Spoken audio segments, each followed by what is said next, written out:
never too late. You're calling on weekends and I'm fighting with your friends. I was too busy trying to be someone else. Instead of time, guess I gave you hell. Now I'm down bad, over my head. We've been here once before, but I'm saying it again. Another day where you've come and gone. You said we're not gonna make it. I walk away from another thought and act out the lines that we're faking. Cause I'm up, I'm down, I'm in the ground. One word from you and you got me down bad, over my head. We've been here once before, but I'm saying it again. That it's too late, it's never too late. You're calling on weekends and I'm fighting with your friends. I was too busy trying to be someone else. Instead of time, guess I gave you hell.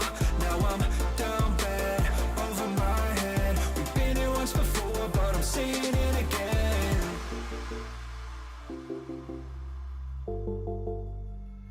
Down bad, yeah.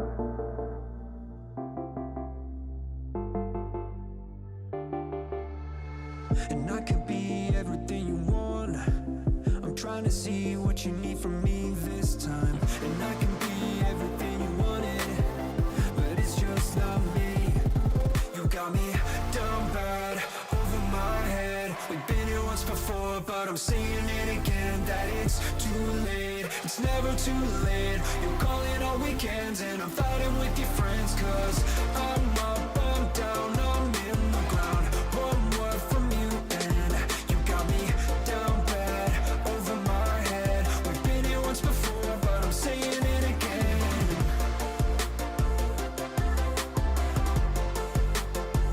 Down bad, yeah.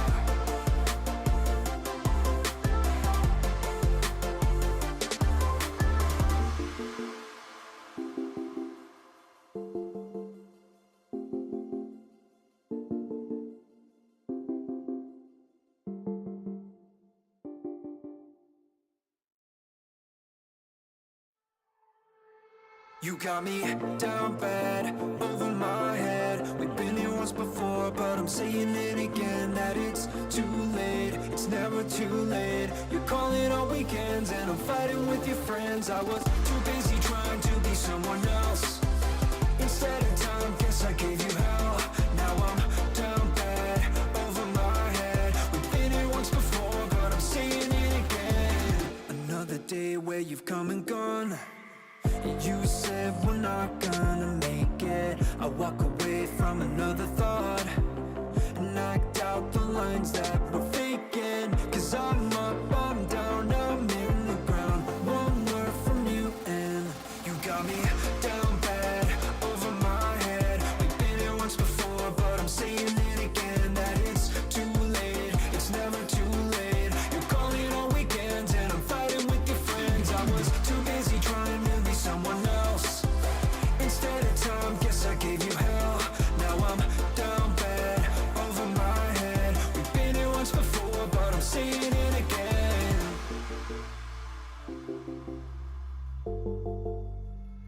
Down bad, yeah.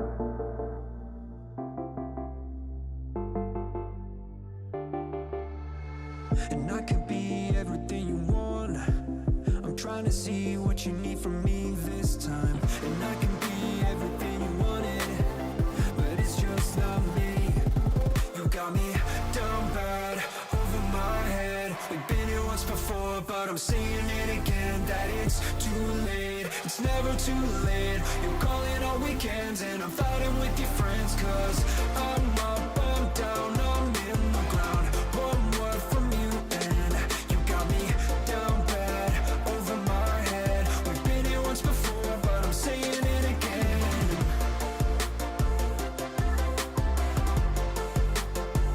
Down bad, yeah. Hey! Yo! Hello and welcome everyone to the first ever This Paranormal live stream. Damn. Oh my god. How has this never happened before? In 5+ years, we have never been on a camera in this. I feel like I'm on Wayne's World. Yeah, I feel a bit naked.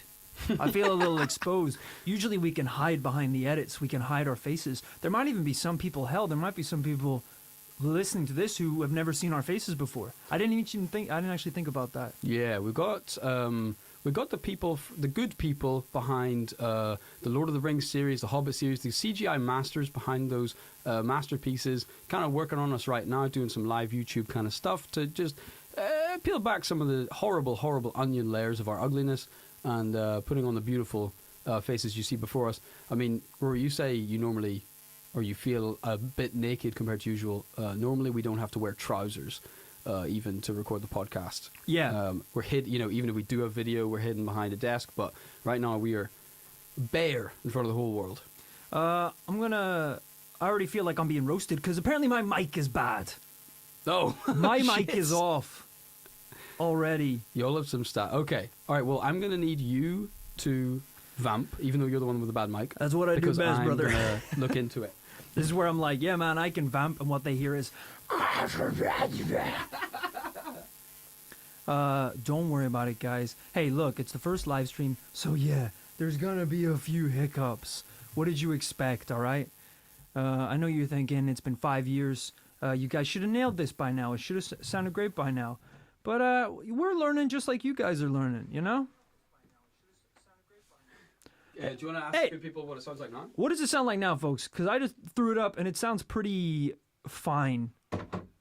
I may be wrong. No buzz, they say. Woo! No buzz. Sounds perfect. Is that little wire that gives us shit all the time? It's the little wire. Oh, Jesus Christ. It's the little wire. All right. They're loving it. They're here. We're fine. We're fine. Oh, thank you guys for bearing with us. You see, I don't want to give away too much of where we are in the world. The commune is pretty secretive about where we are. I will say, as a hint, the electrical grid outside Barcelona is temperamental, and we sometimes run into audio problems. So thank you for addressing it, and we got there. We should say that wasn't actually a faulty wire. That's our audio voice changer that we use when we're declassifying information, that makes your voice sound low and really cryptic. We also sometimes use it if we want to just harass local Domino's delivery places, where it's like, the pizza was cold, it arrived 25 minutes late. And they're like, is this Mr. Powers again? No, this is somebody else entirely. Mr. Powers, who is that guy? Sounds pretty cool. But it sounds like you did him dirty. Yeah. Whoever this Rory guy is, we didn't say Rory. It sounds like you guys owe him a free pizza. We should really look into that, actually. Hell yeah. But I mean, we said it on a recent after party or something. I think that y'all are tripping if you think you know our real names and identities. Obviously, that will be amateur to give that away. True. We won't make that mistake. Rory's real name is Kyle. Oh, don't say it. I didn't give you the last name. I didn't give you the last one. It's Powers. It's Powers. I gave up after the first name. I'd love to see this in the chat. I was right. There are people who are actually seeing our faces for the first time. That's kind of crazy. I want to know what you thought we looked like. Only if it was nice. I don't want to know if you thought it's like... Well, actually, that would be nice if they were like, damn, y'all are like handsomer than I thought. That's fine, yeah. Yeah, I don't know if we've got that before from people. I know that the one bit of feedback we got absolutely universally when we did live shows was people saying, you guys sounded short. I was really expecting you guys to be short, which I didn't really like or appreciate or quite understand. Not that we're super tall, but we're kind of normal size. Apparently my mic is still fucked. Okay. Hey, is that true? Apparently my mic is low and a little bit of fuzz. We're not using technical terms on today's stream. Okay. All right. You're going to need to vamp again. Can do. And I'm going to look into it. Hopefully y'all are telling the truth and this isn't nonsense. All right. Be right back. But... Oh, well, no, look, now they're saying this is the problem. Half the chat's going, yeah, bro, it's real low. And the other is saying, it's fine. Some of you guys need to turn up your audio, I reckon. Everyone's fine. Everything's fine, then. You guys are stressing. You're stressing me out. You're giving me secondhand stress. I don't need that. I already host a paranormal podcast. My heart is like 2 days away from just exploding in my body. It needs reverb. I do agree with you there. It probably could do with a little bit of reverb. But hey, Oh, apparently my mic's on the R side of stereo. Huh. All right. Well, there you go. We've got the final approval. Cammy's in the chat. He says, it's me, Cammy. It sounds fine. Carry on. Well, that's all I needed, brother. That was the only approval that I needed. Well, look, welcome, guys, to the first ever This Paranormal Life live stream. I was going to say 500 episodes. No. We have been doing this for 5 years, and we're on episode 300, which is kind of crazy now that you think about it. But we thought what we would do on the stream today is, well, first off, hang out with you guys, chat, tell some stories, and kind of dive into the history of TPL and tell you some of the funniest stories that have happened to us over the last 5 years involving the production of the podcast and the show. And let me tell you, we had to trim the list down because there are truly too many incredibly embarrassing and cringeworthy moments in the creation of this show week by week. That we had to refine the list to just 5 or so. And then actually, here's a little teaser for you. I put together a very special little presentation, a very short presentation, I want to say, that Kit hasn't seen yet. He hasn't seen the presentation yet, so he's going to be watching it live with you guys for the first time, which is going to be, it's going to be exciting. It's going to be really exciting.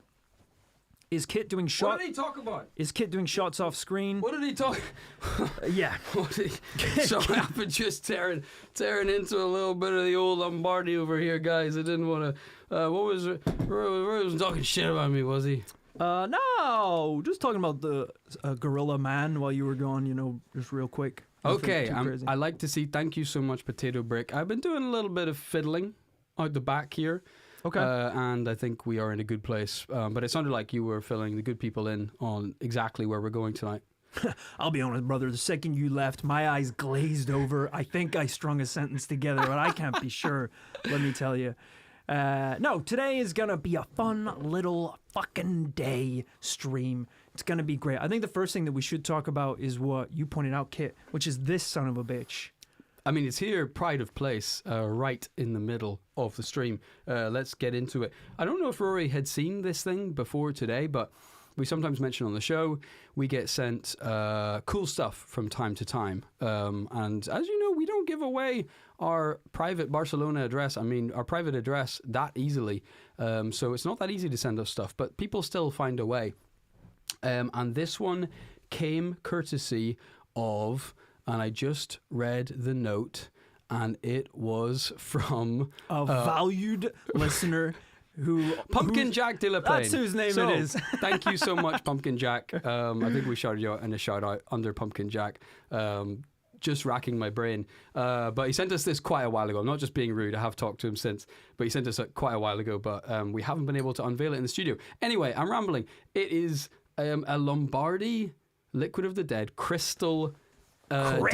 Crystal decanter for it. Do you want to hold it up? I'll try and hold it up to the camera because if they can see it, it's so. It's been like laser engraved with Lombardi stuff on one side. Cover your face. It's got and then on the other side, I think it's got us. Yeah, cover Kit's face. Wow. Okay, I can see it. It looks amazing. It's so cool. And then you can also show them that. No, they're good. Okay. It comes with cool crystal glasses as well. So, normally we just drink Lombardi kind of the old-fashioned way, just like scooping it into our hands out of puddles in the ground. But we've got an even better way to drink it now. There's so much Lombardi in the air these days in the commune. You can just kind of... Breathing makes you sick. Drunk, I meant. Drunk, not sick. For those of you living in the commune, you've been feeling a little under the weather recently. That's the flu. Kid has the flu. Yeah, everyone's got the flu. And I know, right? And there has been a little bit, a bit like the chat here in the YouTube live chat here about the audio not being quite right. There has been chat in the commune about the air looking not quite right. Thicker than usual, slightly thicker, more accurate than usual. Which is, it's all in your head, guys, I'm afraid to tell you. Yeah, those in the commune saying that the audio is a little bit off, those are just your ears. Those are your ears now. That's what everything's going to sound like going forward. We apologize, but hey, we never said that being in the commune was going to be a perfect place. Maybe we did actually a few times. I think we said a golden utopia where every man and woman is equal except for us, slightly higher, if not just adjacent on another little platform. You got to be unbelievably naive to believe that. All right. Well, sorry, unless you're not in the commune yet, in which case everything's true. Everything It's is all absolutely true. true. They'll tell you in the chat, won't you chat? Won't you? Tell them how much you love it here. Lombardi, vaping. You said there would be water, and there is. We didn't say what color. We just didn't say what color that water would We be. should really, next time we do one of these live streams, if we can make this like a frequent thing, we should do them and build a set like we're actual like 1970s cult leaders talking to a commune. We'll have like robes on. We got the robes. We'll be at a big platform. We do actually have robes. We've worn them at many of our live shows before. Some of you in the chat will know. Christopher said, Kit, do the mommy voice. All right, Chris. Do we have a mod in here? Because this is ridiculous. I'm getting harassed. We absolutely don't have a mod in here. So everyone, it's going to be a kind of self-policing state currently. I also don't want to open up that whole can of worms necessarily, but that is an after-party in-joke because normally we get that's a good point. a Yeah. lot of fun Q&A questions that are usually keep it pretty light in the after-party. Just asking us, like, what was the favorite case you investigated? Yeah. What's one that you haven't got to yet?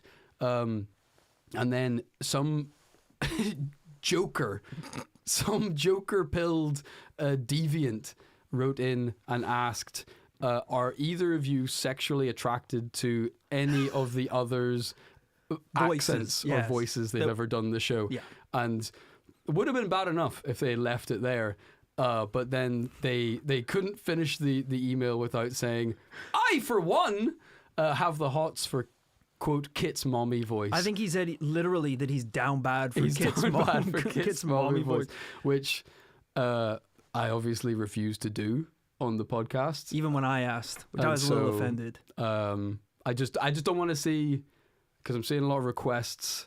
Seen a lot of requests in the chat already for different things. I just want to nip that one in the bud that we were going to be banning anyone who asked for that. Sure, but we do have a new tier, $60 on Patreon, where Kit will leave you a voicemail message in his mommy voice. Go to a cameo.com in mommy voice. So welcome, guys. Welcome to the stream. We're going to be streaming for, we haven't set a time on it, but probably for 2 hours or so. So settle in, get a drink of Lombardi or champagne, and relax with us and your fellow commune members as we dive into the history of this paranormal life and tell some of our favorite stories over the last few years. I thought a good one to kick us off, Kit, would be the story of when we first started the Patreon. Okay. Yeah, let me cast my mind back. Because the story... I wish I had fucking sound effects so I could do like the harp and stuff. Like, Yeah. That would have been good, actually. Yeah. Yeah, because of course the story of the Patreon is to some degree the story of this paranormal life. Well, it wouldn't exist without the Patreon, literally. Right, that isn't just something we tell the patrons to make them feel nice. No. It is quite literally true. You pay for this and all of this. It's the only reason it exists. As you may know, I was living in a crack den. I was living in a meth hole in a kind of awful circumstance. I was trying to jog down memory lane earlier, and I actually showed you an image of my bedroom from back in the day.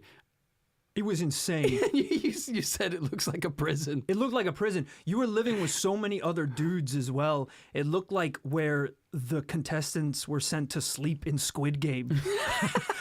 Like We all had white jumpsuits. walls and bunk suits, everyone dressed the same. I'm allowed to come in for like visitation hours and then I have to go. It was wild. It was very much like that. You know, I had my friends coming up to me and just like in Squid Game being like, "Kid, why are you here? I thought you were financially stable." I'm like chain smoking cigarettes, like I don't know how much longer I could keep it up in here.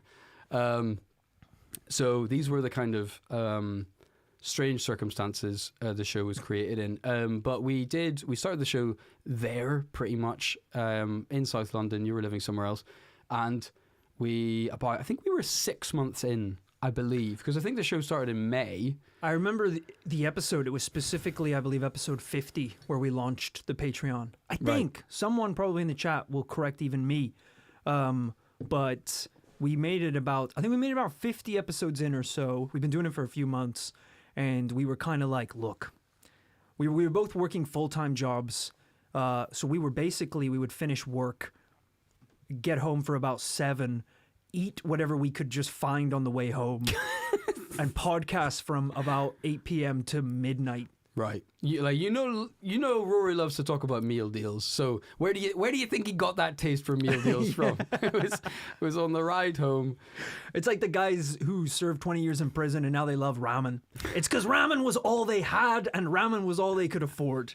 That's why I love my meal deals. Just as an aside, just before we go any further, it's funny like how often we were just like at each other's houses, because I remember how excited I was whenever I worked at the Tate Britain in London.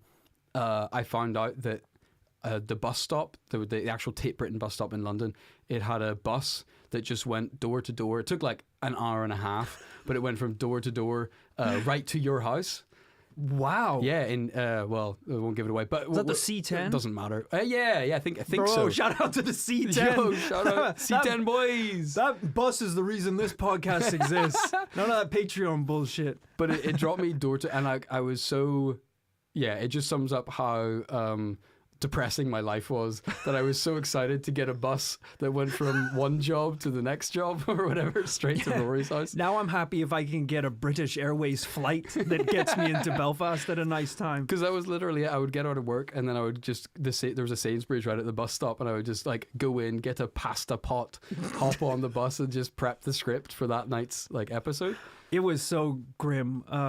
But we kind of put up with it because we loved doing the show so much, and we kind of knew and hoped it would grow into something bigger. So when we finally decided to start the Patreon, I think our opinion at the start was like, look, all this has to do is just cover the time and the money that we are putting into it. Yeah. If we can like break even with all of this work, if we can just break even. I don't know if I could cover the time, but I agree. I think in the very beginning it was like, if we can buy a microphone, that would be swell. That would be because awesome. we heard those early episodes and they needed microphones. Yeah, well, you guys have listened to them recently too. Recent according episodes. to this stream, we might need new microphones again. But so hit that Patreon. No, I completely agree. But I think when the Patreon went live, I think in the first month we were making £75. I think it was. We had a bunch of weird rewards at the time, which have since been cancelled. I'm pretty sure, because we had. I don't know if we started with them, but the Patreon's changed so much over time. Why is my technology all turning against me? This is crazy. We had we were selling bottles of Lombardy, an actual drink that Kit was making. Pretty sure that was illegal. Real ones know. Ding. I think we had a night to remember if you cracked open a bottle of Lombardy. Didn't we have signed Polaroids as well? And yeah, that's true. Actually, good memory. We made the famous mistake of putting shout-outs on the $2 tier. Which turned out to be a bigger mistake than we will ever recognize. Which it just shows you how undervalued the show was at the time. Because I don't know if $2 would even get you a song in a jukebox anymore. It wouldn't get you a meal deal. I can tell you that much for free. But it would get you a 30-second personalized shout-out back in the day. Yeah, back in the day. Life. You get your goddamn money's worth. Those Praise Ra t-shirts were really nice. Oh, yeah. The Praise Ra t-shirts. Yeah, they were incredible. The other funny thing about launching the Patreon was we launched it at a terrible time. We kind of have a habit of doing big things at terrible times. You were on tour, right, with a band? Yeah. So weirdly, we launched the Patreon on Halloween night. Right. We launched it on the 31st of October 2017. I don't think we actually meant to do that. I don't think there was any tie-in with Halloween. I think we were just like, that's the day we can get it going. Yeah, and my band that many of you will know from listening to the show, because I've played the band on the show before, ABQ. We were on tour with an American artist called the Rocket Summer. Again, some of you might know, kind of like emo rock band. We were having a blast, or rather, the guys were. I wasn't. So we were driving in a van around the UK playing these shows, and I was like, I don't know, I was like, I looked like a storm chaser. I was like in the back of a van on the phone, like bumping around, calling Rory, being like, "We need to buy high, sell low. Here we go," trying to organize shit. In retrospect, I don't know exactly what we were spending all our time on, but I guess there was a bunch of like so many emails and social and stuff like that. Yeah, social just making sure it was all messages and posted, things. making sure the tiers were done. Oh, we were already getting complaints of someone who didn't get their shirt and they signed up 40 minutes ago, and it was all kind of crazy. It was a bad time to launch it. But as you can tell, the podcast has been going for so long and it's been growing for so long, and seeing that Patreon grow and having that community over there of people who are kind of tuning into everything and supporting monthly was literally just like having fuel in the tank of the car, and it went from just covering our time to being enough that we could be like, oh my God, we could actually rent a studio today. We don't have to do it in our bedrooms. It's like, we don't have to use your old drum set mics anymore. We can buy like a nice stand and have a microphone. It's like we can get a researcher to help us with the cases so they're better informed. There was so much we could do with a bit of money. Yeah. Oh my God. I mean, that's kind of the beauty of Patreon for a show like this, was like, and this kind of dovetails with one of the next things we're going to talk about was, back then as well, it was like, I don't know. I guess we don't talk about like numbers too often of the show, but what I can tell you is that I don't know if it was around the time of the Patreon, probably not too far off. I remember us like talking about how many people were listening to the show, and we were like, wow. We were like, I think we had hit about 5,000 downloads a week. There was, in theory, 5,000 people listening to This Paranormal Life every week. And we were like, we fucking made it. We made it. If it stays here forever, because it was 4,998 more people than we thought. We thought 2 would be our mums. Sure. That would not my mum. She was forbidden. She would not like that podcast. Still never listened. They'll never listen. Okay, I got a funny story about my mum, actually. 4999. I told her this week, some people who listen to the after party know that I recently broke my ass. We won't go into it. It's a whole thing. But I told her I've been recently getting into yoga. And doing some stretches, in the mornings, just to like help my lower back and stuff. And she was like, "Oh, that's cool. That sounds great. That's really healthy." Then a few minutes later, she came in and said, "Rory, be careful." She said, "Rory, be careful." What? Because some of that yoga stuff has a dark spiritual side. I was like, I don't think it does, Mom. I'm watching YouTube videos with like 40-year-old women in LA doing stretches in a class. I think it's pretty cool. She was like, "Be careful."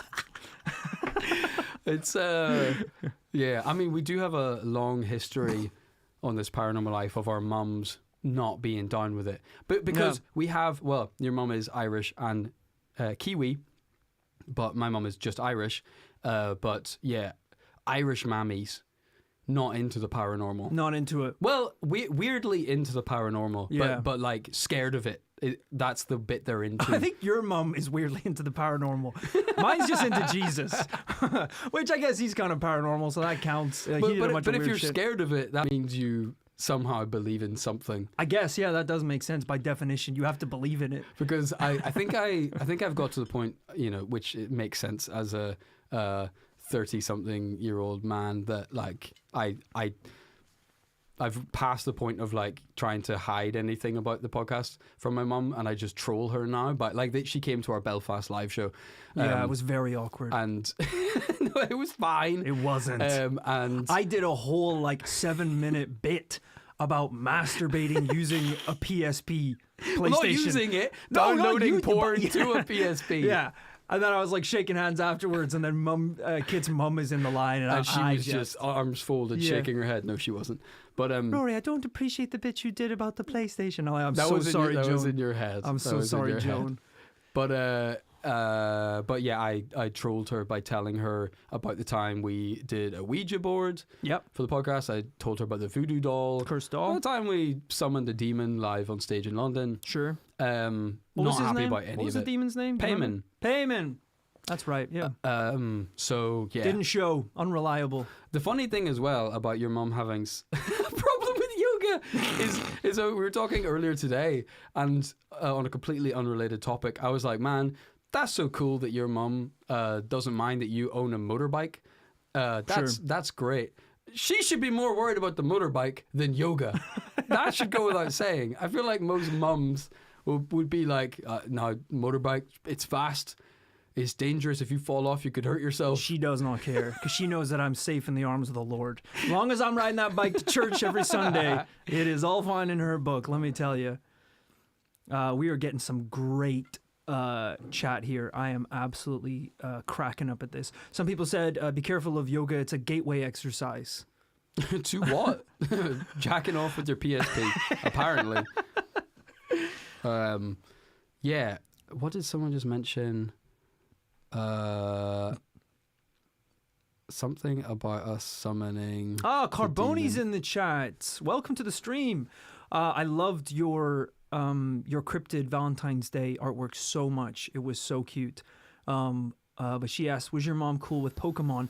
Yeah, I think my mom was fine with Pokemon. I don't think that's not a joke. I don't think she was. She Why wasn't would like she not be okay with Pokemon? those little devils, those little pocket monsters. You think she's fine with that? She's on Google back in 2003, googling what does Pokemon stand for. She sees the word monster. My God! Oh my God. Drops her coffee mug. She was fine with it. She was fine with it. Speaking of Pokemon, Stephanie Lynn mentions, I loved that the fact you're offering to the demon payment was an ancient Mew card, saying, I still have mine. I lost mine. I lost it. What, that night? No, I don't know where it went, but I'm genuinely gutted. Yeah, my ancient Mew Pokemon card. The point of the summoning was supposed to be you offer something of value to the demon, and I, of course, one of my most valuable possessions was my childhood ancient Mew Pokemon card, and I lost the damn thing. I don't know where it went. I'm so devastated, and I think I went online and looked at buying them now, and I don't need a new one. It's a wrap. I just want like a scuffed one. They're pretty. They're actually pretty. They're not bad. I think they're like $50 or something. A little steep for a card, but I'm just gonna have to buy another one because I want to put it on the back of my phone case, so I can kind of take it with me. I think that's kind of cool.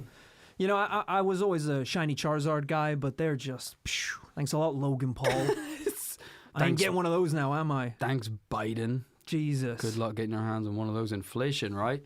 Well, hey, another big thing that happened to us, which was huge for the podcast, which pretty much sent the whole project into another level, might even be why some of you guys are here, why you found out about the show, was when we won a British Podcast Award. Of course. Holy moly. Oh, that's what I was going to say, was because I remember us getting to that point of having like, whatever it was, 5,000-ish downloads.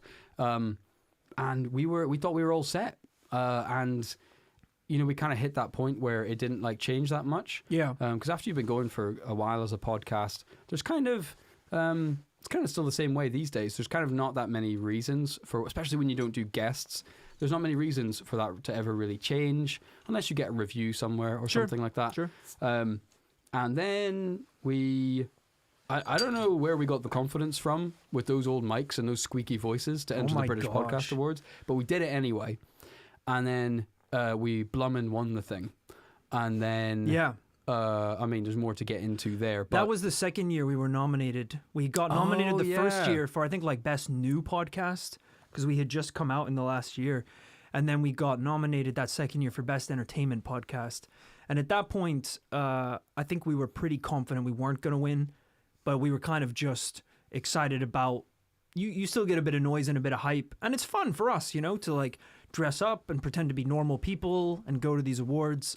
So we were kind of sitting in the audience. Like, I don't think either of us expected our names to be called in that ceremony. Oh, it was he like the most surreal thing. Completely blackout, yeah. Yeah. The whole thing was like such a blur.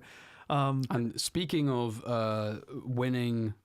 speaking of doing things at bad times, I ran a marathon the next morning. I had the first ever marathon the next morning. That's right. So we were like, it was like the biggest night of our professional lives. Yeah. And I was like, I gotta get up at like 6 a.m.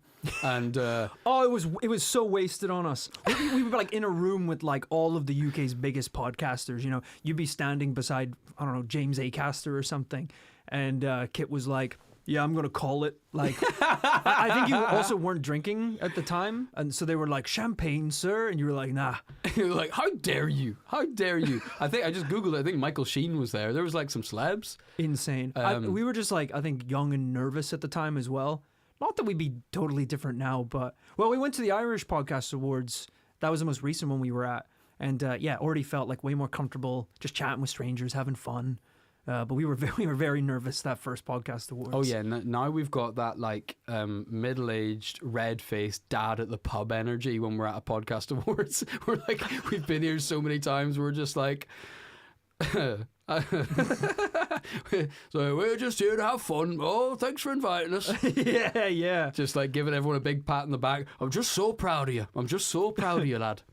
Roland asked, can you release the entry tape that you sent in for the British Podcast Awards? That is a great question, Roland. I don't think we ever will release it, but a fun bit of trivia is if you've ever listened to any of our episodes where we do kind of like a best of, where it's kind of a clip montage, a lot of those clips have come from the show reels that we do send to competitions. True. Sometimes, depending on the award you're going for, if it's like the entertainment award, we would focus more on clips that have good production, audio production, or improvisation. If it's comedy, it's kind of just whatever has the best laugh, gives you the biggest laugh. Right. So you probably have heard some of those clips, even though I don't think we'll ever release the full tapes. Right. Yeah. Sure. Yeah. Speaking of big laughs, we recorded a podcast earlier today. I'm not saying it's the best podcast we've done this year, but Kit dropped a joke so funny I was like ceased over in my chair, like head on the desk.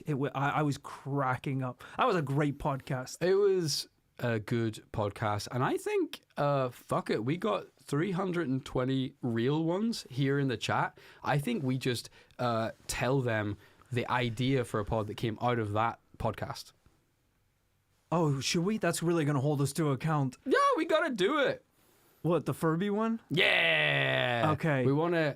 Maybe it doesn't sound as exciting to you guys because you don't know what we're talking about, but we got very excited. Once we started planning a Furby episode, or an episode about Furbies and cursed and haunted Furbies, Yeah. and the prospect of ordering dozens, nay, hundreds of cursed Furbies off of eBay and inviting them as podcast guests onto the show in a video format, Giving them their own microphone and inviting them to join us and to defend themselves.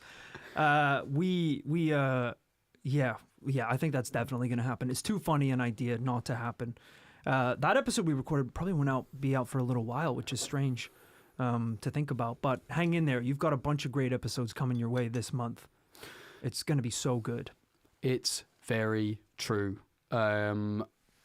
I will say, on the topic of when we were going back through the archives, trying to think of kind of interesting, different stories that people may or may not remember, because that's the thing, right? Is that a lot of our listeners, it's always astonishing to hear, but people will say, oh, I only discovered This Paranormal Life in the last 3 months, and I've been binging it, and that's always crazy to us because there's so many episodes they won't have seen. Yeah. One story that some people won't know, which I found by going back through the archives, was the time that the UK tabloid newspaper published a story about Rory after an episode we did. This is, we're paranormal investigators. The press doesn't fuck with us. We No. don't get coverage.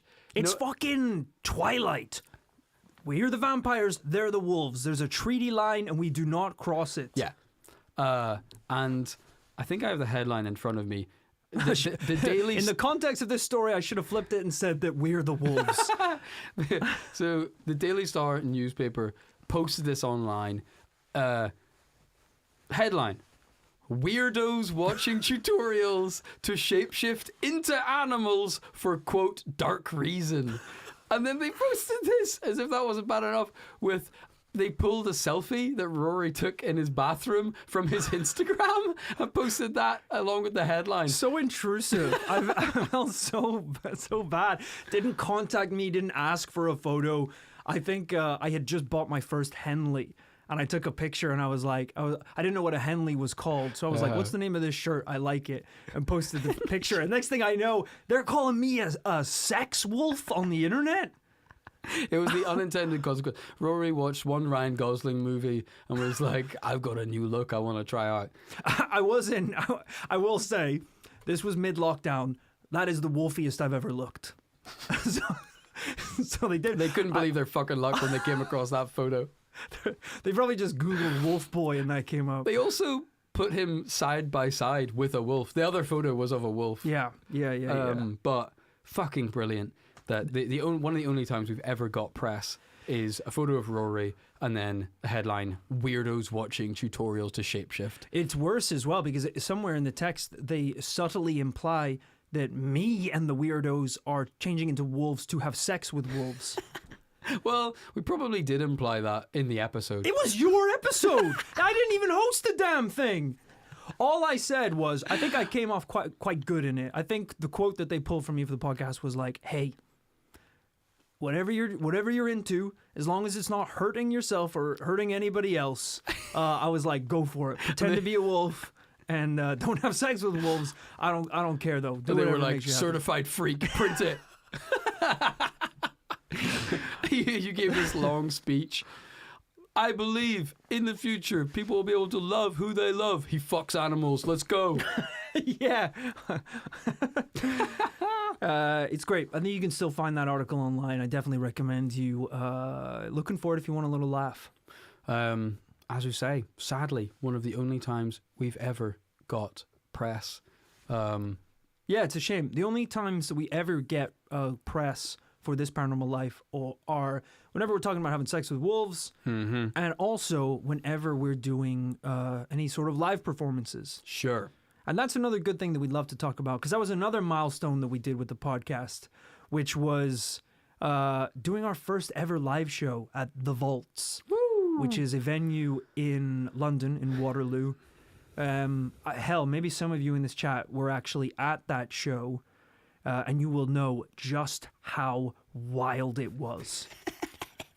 It was, yeah. We didn't know what we were getting into. Fair enough. First ever show.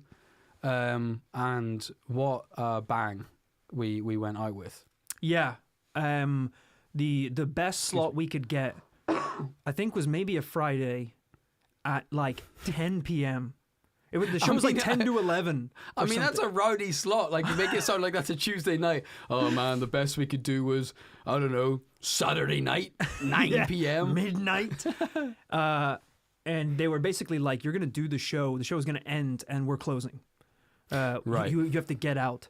So we were basically like, well, we want to have a meet and greet. We want to have drinks. We want to be able to hang out with everyone and say hi.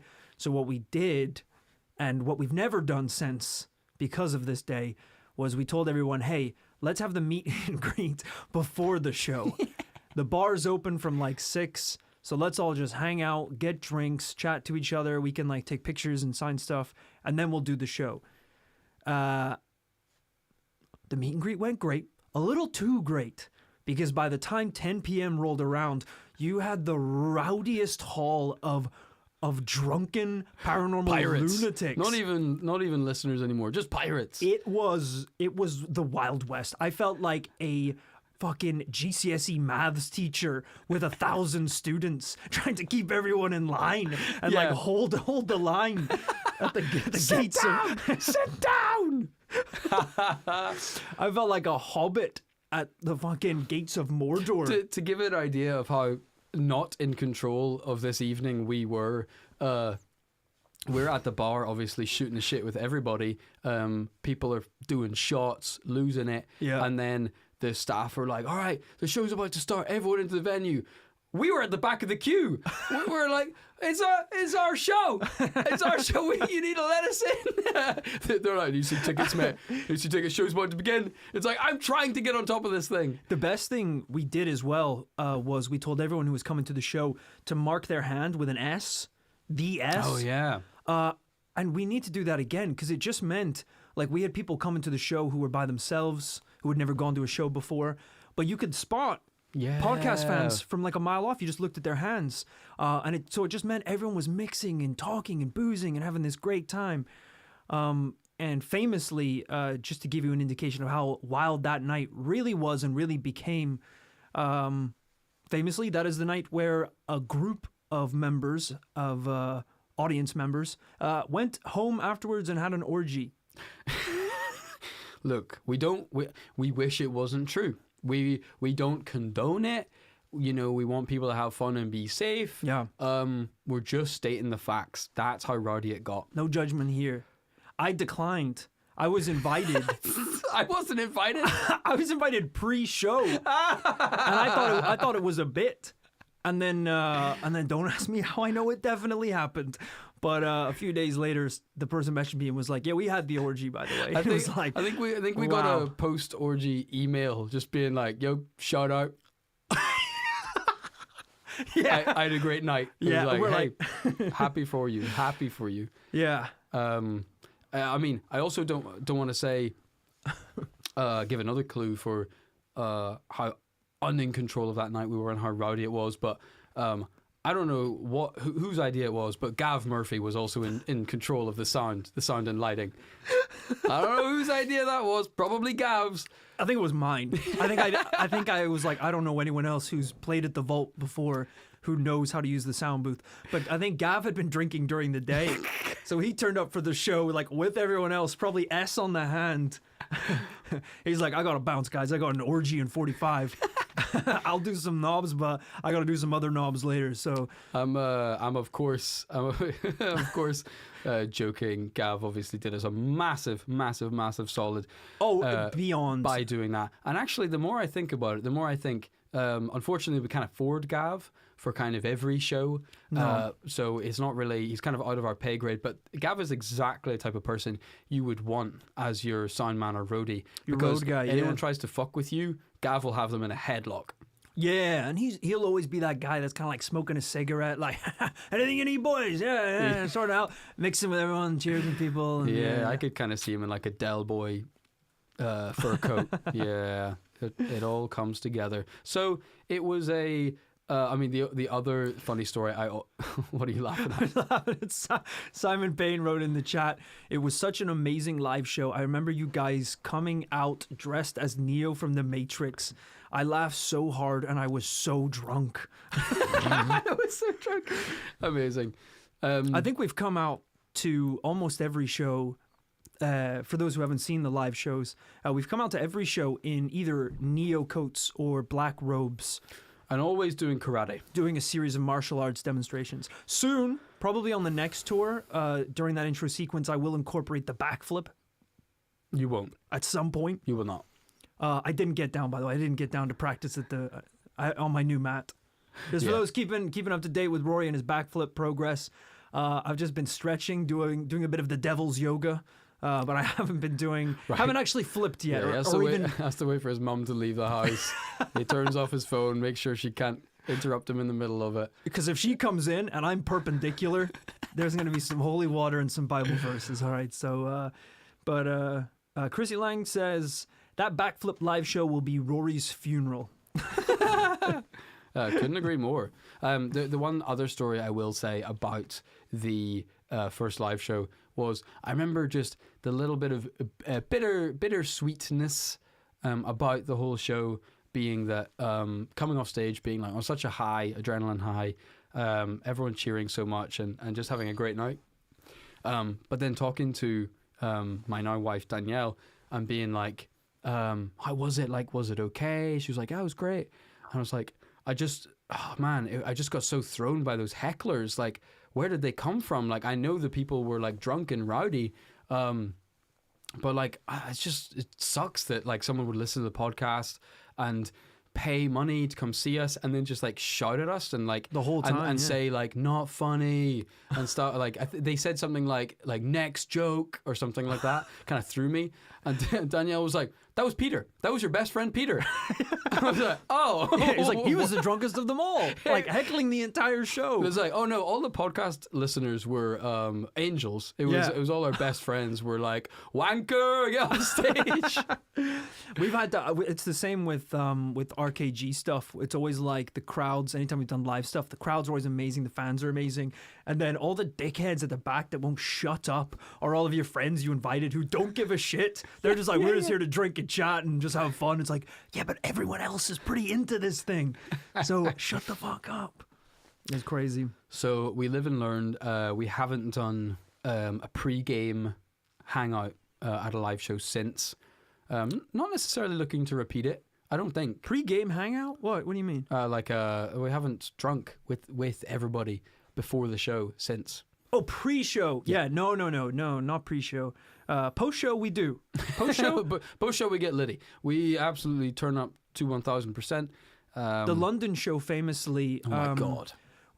You mean the recent one? Yeah, we're kind of reaching. We're kind of at that tipping point. I think Kit and I are realizing where, in a dream scenario, we can stay and meet every single person who wants to say hi after the show, sign whatever, take pictures, chat, especially, and have drinks and party.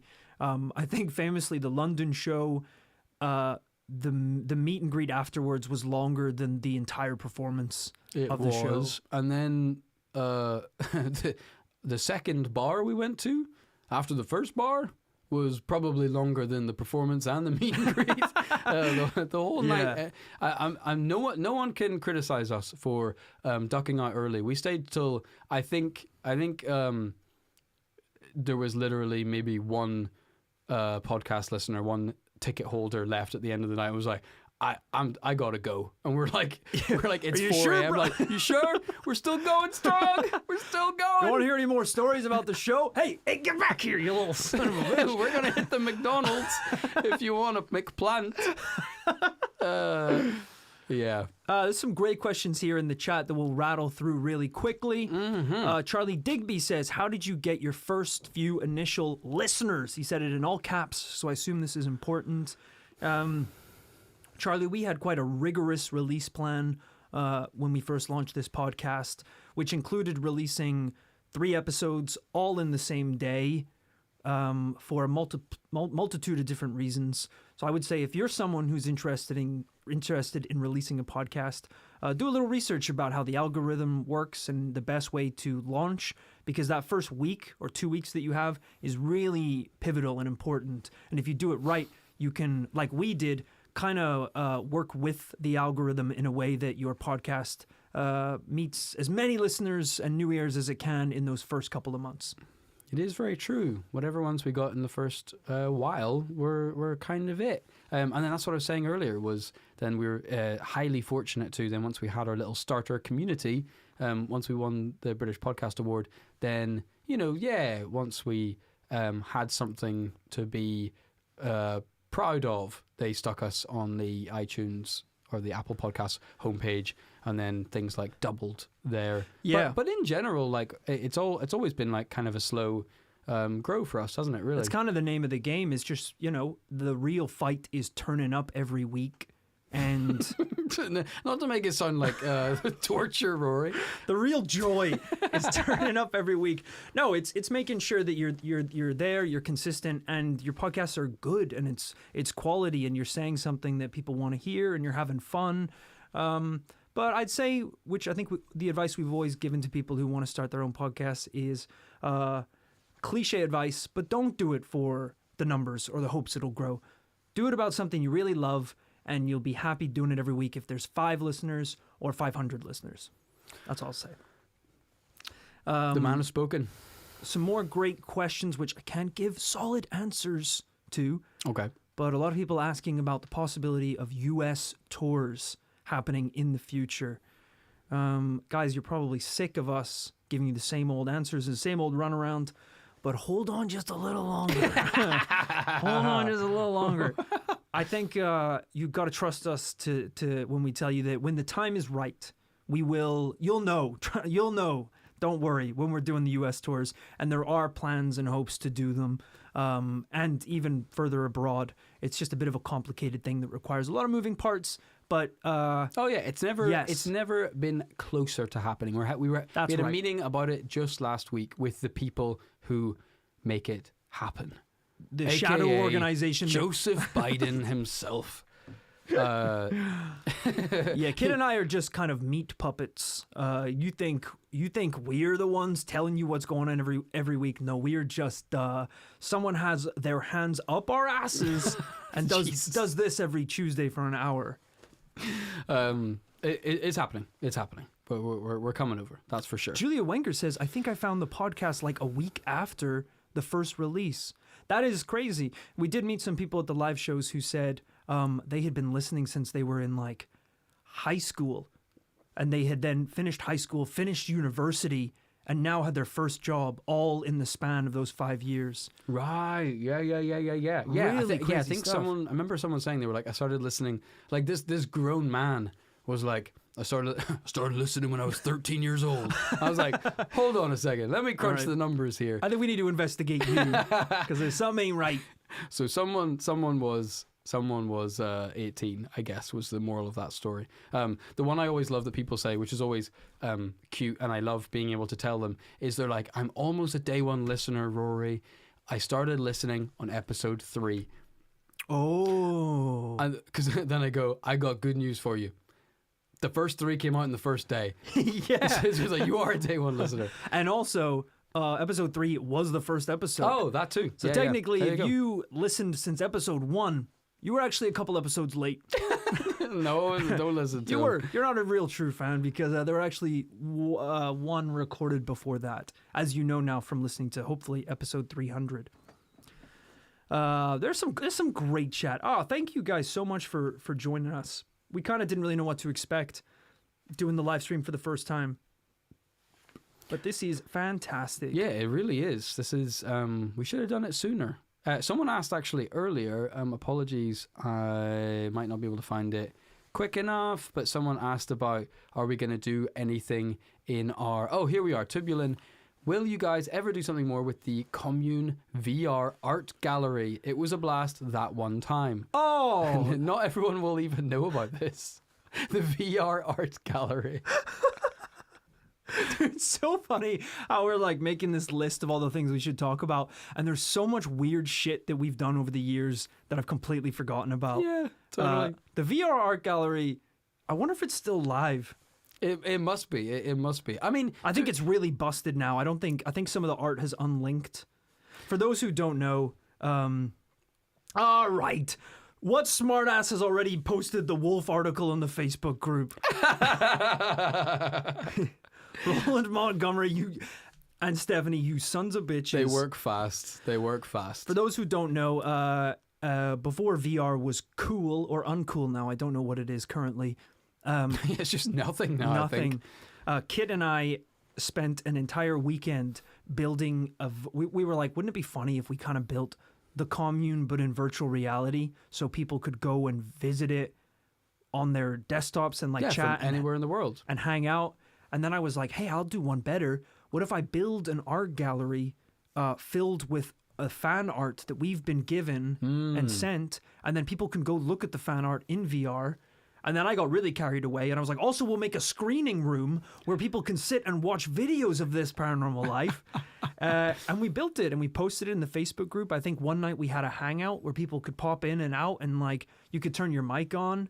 And it was chaos. It was... There was like a monkey on a unicycle riding a spider that was the same size as the building was crawling around the place. Yeah, it was a lot of fun. Things got a little out of control for sure. But so, do you know if it's still there? I'm trying to see. It was pinned for a while to the Facebook I think group. I maybe unpinned shit. Okay. But yeah, that would do it. If you talk for a second, I might be able to find it. Okay. I found it. Okay, that was quick.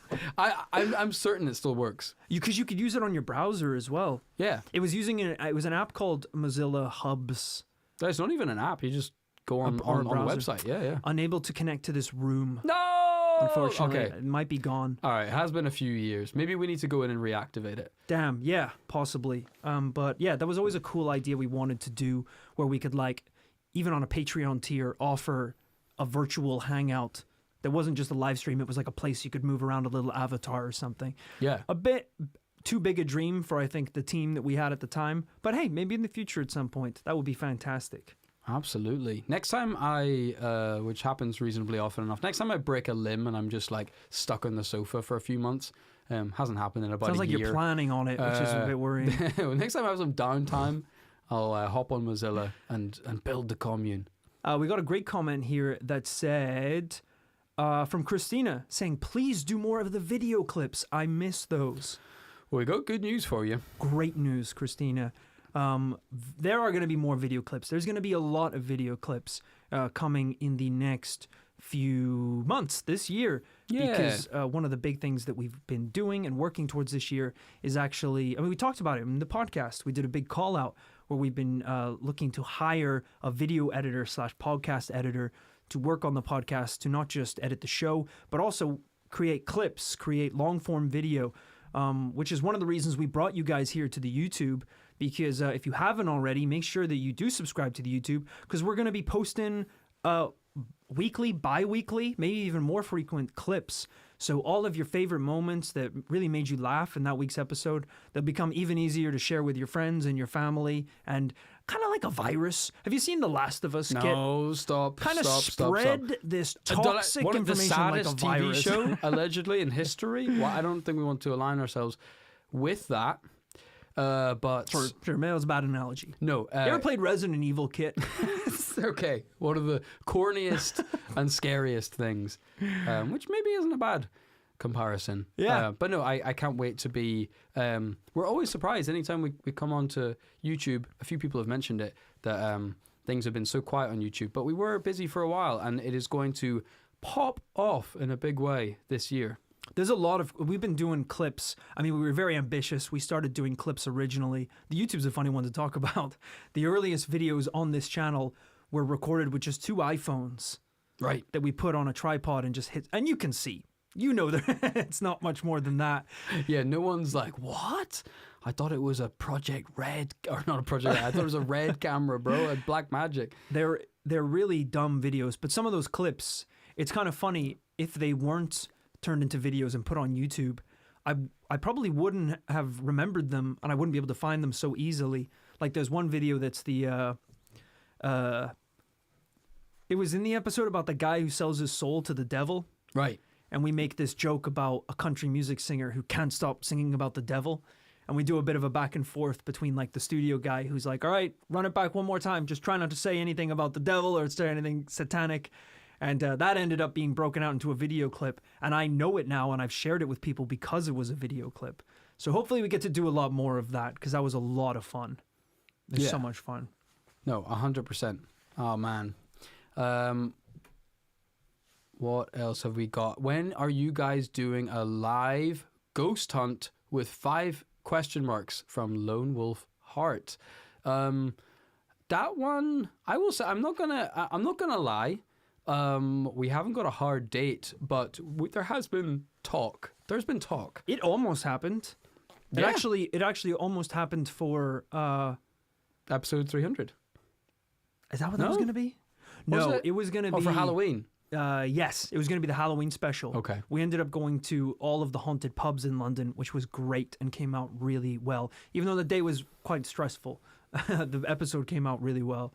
But we were originally going to do, I won't give it away because I think we still will do it. But you remember there was a haunted house we were going to go to, but it was quite far away. And we kind of realized this is a big weekend trip rather than a night in this place. So we'll see. I still really want to do that, especially if the YouTube is up and like starts running regular content. It'd be fun to do some like weirder stuff on that channel. Absolutely, and show ourselves to be the rat cards we are. Truly. John Hogan says the Moses cartoon makes me laugh every time. I'm so proud of those cartoons. For those who haven't seen it, they're on this channel. We did a series of riffs and stories on the podcast about olden days Bible stories, and I think there was maybe 2 that I broke out and turned into. I ripped old like Sunday school Bible cartoons and re-edited them to make it look like me and Kit, our voices were coming out of the cartoon characters. And the one about the golden ox and Moses coming down with the 10 Commandments is some of our best work, genuinely. I need to. This is the kind of video content I want to make more of. Really silly, fun stuff, and I think we will be making more of it this year. Because that's what kills us is like, even week to week. I mean, even just like this week, like you just said today, we recorded an episode earlier today, and there was a bit that had you dying, and then at the end we're like, oh man, so annoying, so annoying. No iPhones in sight. I know to record it. So, but literally, I think this is. I think, to be fair, that is the last. The episode we recorded today is, I think, the last one we're going to record without full video. Yo, because this is the last one before we move into our new studio. Woo! Which I don't know how much we've even talked about in public. I think we've talked about it on the after party. Cut that. Cut that. No, it's live. I'm turning off the stream. Turn off the stream. Sit down. I'm like, thanks everyone for joining. I've got black eye. It smacked me off camera. But it's true. It's very true. Have we not talked about it on the main episodes? Maybe not, because maybe we would have talked about it if we'd moved in. Yeah. Yeah. And maybe if we had talked about it, it might have not even come out yet. Yeah, that's true. I leaked it. Uh-oh. Yeah, we've got... So, this is, as I say, at an undisclosed location north of Spain, vaguely. But no, we've got our first ever studio in London, in the home of This Paranormal Life, where the show started. It is small. It is small, I will admit. It is a shoebox. It's snug. It is snug. That's the word. It's compact. Right. Mobile. It's a school bus. We figured out the only way to not be caught is to always be moving. Right. That's the only studio that we can really have. You know that imagery I projected earlier of me launching the Patreon in the back of a van? Like a storm chaser? We haven't come that far. That's going to be us every week. You know Steve-O from Jackass? That's what he does for his podcast. Really? He just has a camper van with microphones in the back. We should have got a camper van. We shouldn't have got the school bus. Yeah. Because it's hard to say that you're a guy who has some pretty wild views while driving around a school bus. Yeah. That'll Looks get like you you're trying to banned. pick up children. It also. does. It does. And we are, in a way, we're trying to get children to listen to the podcast. Okay. We're trying to get the youth. Cut to black. See you later.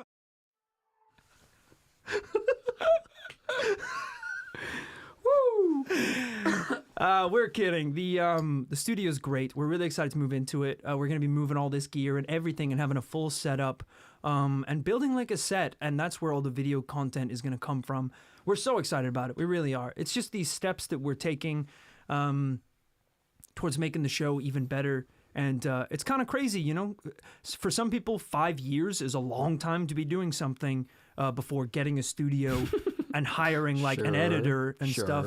But for us, this is the perfect pace. We've been able to keep the show really consistent and at a really high level. We've been able to grow it without getting too stressed, and we're so excited this year to just make more stuff that you guys I think will really love. Couldn't agree more. Complete curveball. Serious question. Why haven't you done unicorns? Will you someday? That's a good question, Julia. It's a great question. Have we not done unicorns? I think not. We've done... There's so many obvious ones we haven't done. Yeah. Unicorns are kind of those ones where it's like, you're like, I guess they are a cryptid. They're like mythical beasts. Right. It's like the dragons episode. Like, does anyone really believe they're real? You probably can find some Reddit stories. Don't badmouth the dragon episode because I'm really proud of that one. Are you? Yes, brother. Yes. The story of Wheelag defending the king. I guess it was pretty good, actually. The story about, I think, the Great Fire of Chicago, which I implied could have been caused by anyone, but probably, let's face it, yeah, dragons. Looking back, that was weak. That was a weak argument. That was the episode where I remember that episode because I was cracking up so much because at one point I started to break down because it wasn't going very well, and I said we were going to start over from the very beginning, 40 minutes in, and then we had a big row about it, and you were like, just show me the picture you were going to show me, and it was a picture of a lizard that was called like this is called the Draco lizard in brackets, not Malfoy. That's right. That was the big reveal at the end of the episode. That was a great podcast. Speaking of when we were running through earlier and trying to think of distinctive, strange moments in this Paranormal Life history, I thought it was worth bringing up, almost just as a bit of trivia, but someone might have had curiosity about, which was, in 5 years of doing the show, have we ever lost an episode? Is there ever an unreleased archive of anything that's gone missing? Yeah. To my knowledge, we only lost, I think, half of one episode once. I think that was the worst thing that's ever happened. I've been thinking about this. I think you're wrong. Because we lost a significant portion of the dragon episode. Did we? Because we had to tell the Wheelag story a few times Okay, before so maybe that one. twice. Maybe twice. Maybe it was twice. But we, at least that first time, we lost half an episode. This was in the early days too. Yeah. Something corrupted, SD card corrupted or something like that. Something that probably should happen more often, but luckily hasn't. It was something about ghost cars or a haunted road or something. Yeah. Because I remember the story was about the bit we were doing was about some jock and his girlfriend riding like a ghost car or something like that. I don't remember what it was, but yeah, we lost it. And I think we lost it, realized we lost it, and then I think probably prisoners who'd just been handed a sentence by the judge just sat in complete silence for about 15 minutes, and then someone was like, the easiest thing for us to do right now is just hit record and go again. Yeah. And as we've said ever since, it was much, much better the next time round, and we decided that's terrifying because imagine every episode's like that. You never know. You just never know. And you only get to do every episode once. That's the scary thing. Yep. Really, in theory, we've You only revisited get to a few. gaze upon that lizard in the dragon story once. You only get that beautiful reaction for the first time. And then it's done. People have asked us before, like, are there any episodes that never got released or they were too classified or scary to be shown to the public? And it's slightly undramatic, where there was only ever, I don't know if you remember this, there was only ever one episode that was ever recorded and never released, because it was one of my episodes. It must have been in the first 15 that we recorded. Yeah. And I think, I don't know if it still exists somewhere, but the reason we didn't record it was because it was bad. It was like, Really? I think I listened to the edit and I was like, it's not funny. It's like 20 minutes long. It's not that funny. I don't even remember this. It was about Lisa the alien. Okay. Do you remember this? No. I barely remember it. I think I found a story about a girl who was an alien and had some mad claims. But we recorded the podcast, and then at the end, I was like, we were still in the trenches in those first couple of weeks, trying to win everyone over. And we were doing 2 episodes a week. Two episodes a week. A couple of months. And so I was like, we shouldn't release this. I was like, this is bad enough that it might turn people off the podcast if this is their first one. So it never saw the light of day. Man, that's I'm actually glad we talked about this, because that's a cool piece of trivia, that there is unreleased material. Yeah, somewhere. But yeah, you're right, Stephanie. Maybe we should give Lisa a second chance. It could be funny to show it on Patreon or something, because I would love to hear that now. Brian says, of course it was a Rory episode. How dare you, sir? How dare you? Shout out. You think my episodes are the ones that end up in the cutting room floor? Hell no. Hell no. Mine are the ones that tell the real truth. And then it's like I'm the tequila, Kit's the lime. Everyone loves a bit of lime. Everyone loves to suck on the limes, but the tequila's what you need. It's what you really need deep inside. It might not taste too good, but open your mouth and here comes the medicine, brother. Jesus. All right. No one's opening up anything. Jesus, we got to move on from that. I would say that there's probably a logic to. I think I notoriously have less shame. And so whenever I record something bad, I just kind of power through and kind of ignore the fact. Whereas Rory has a little bit more, I don't know, dignity, I think is probably the word. Are we talking about Jeff the Mongoose? No one said Jeff. No one said the word Jeff. And all I'm saying is they're about to turn it into a big Hollywood movie, so I guess who was actually right. But yeah, I'd be quite curious to hear that one. That would be fun, yeah. I mean, yeah, there's a few episodes that are probably worth revisiting. I don't know how much we'll do it. It probably would be fun to revisit like Roswell or something. But Roswell's a hard one because it was still kind of early on. I don't know if it was like episode around 100 or a little bit further than that. But that was kind of at the point where we had our heads screwed on pretty well. Whereas like the telling of Tim Peeler, the Bigfoot one, episode 300, if you listen to episode 3, they're so different. Even the sound effects and the production is so much better in 300. Oh, I see what you're saying. You know, yeah. Whereas like with Roswell, we kind of had the format and the blueprints. Like I still think Roswell's a great episode. I think it stands up and you could listen to it now and it still would be great. So it's kind of hard. You know, there's probably some that we really did nail. I mean, Men in Black, we only did for episode 200, was it? You see, the thing about this where you're wrong is because there's actually a great opportunity to redo all of the back catalogue. And I think that is to go back and the ones that we were drunk for, we could do them now sober. So specifically Atlantis. I don't know if that we would have given that a double yes if we had been sober. But conversely, we could also go back to all the ones we were sober for, which is most of them, and do them trashed. That's a great idea.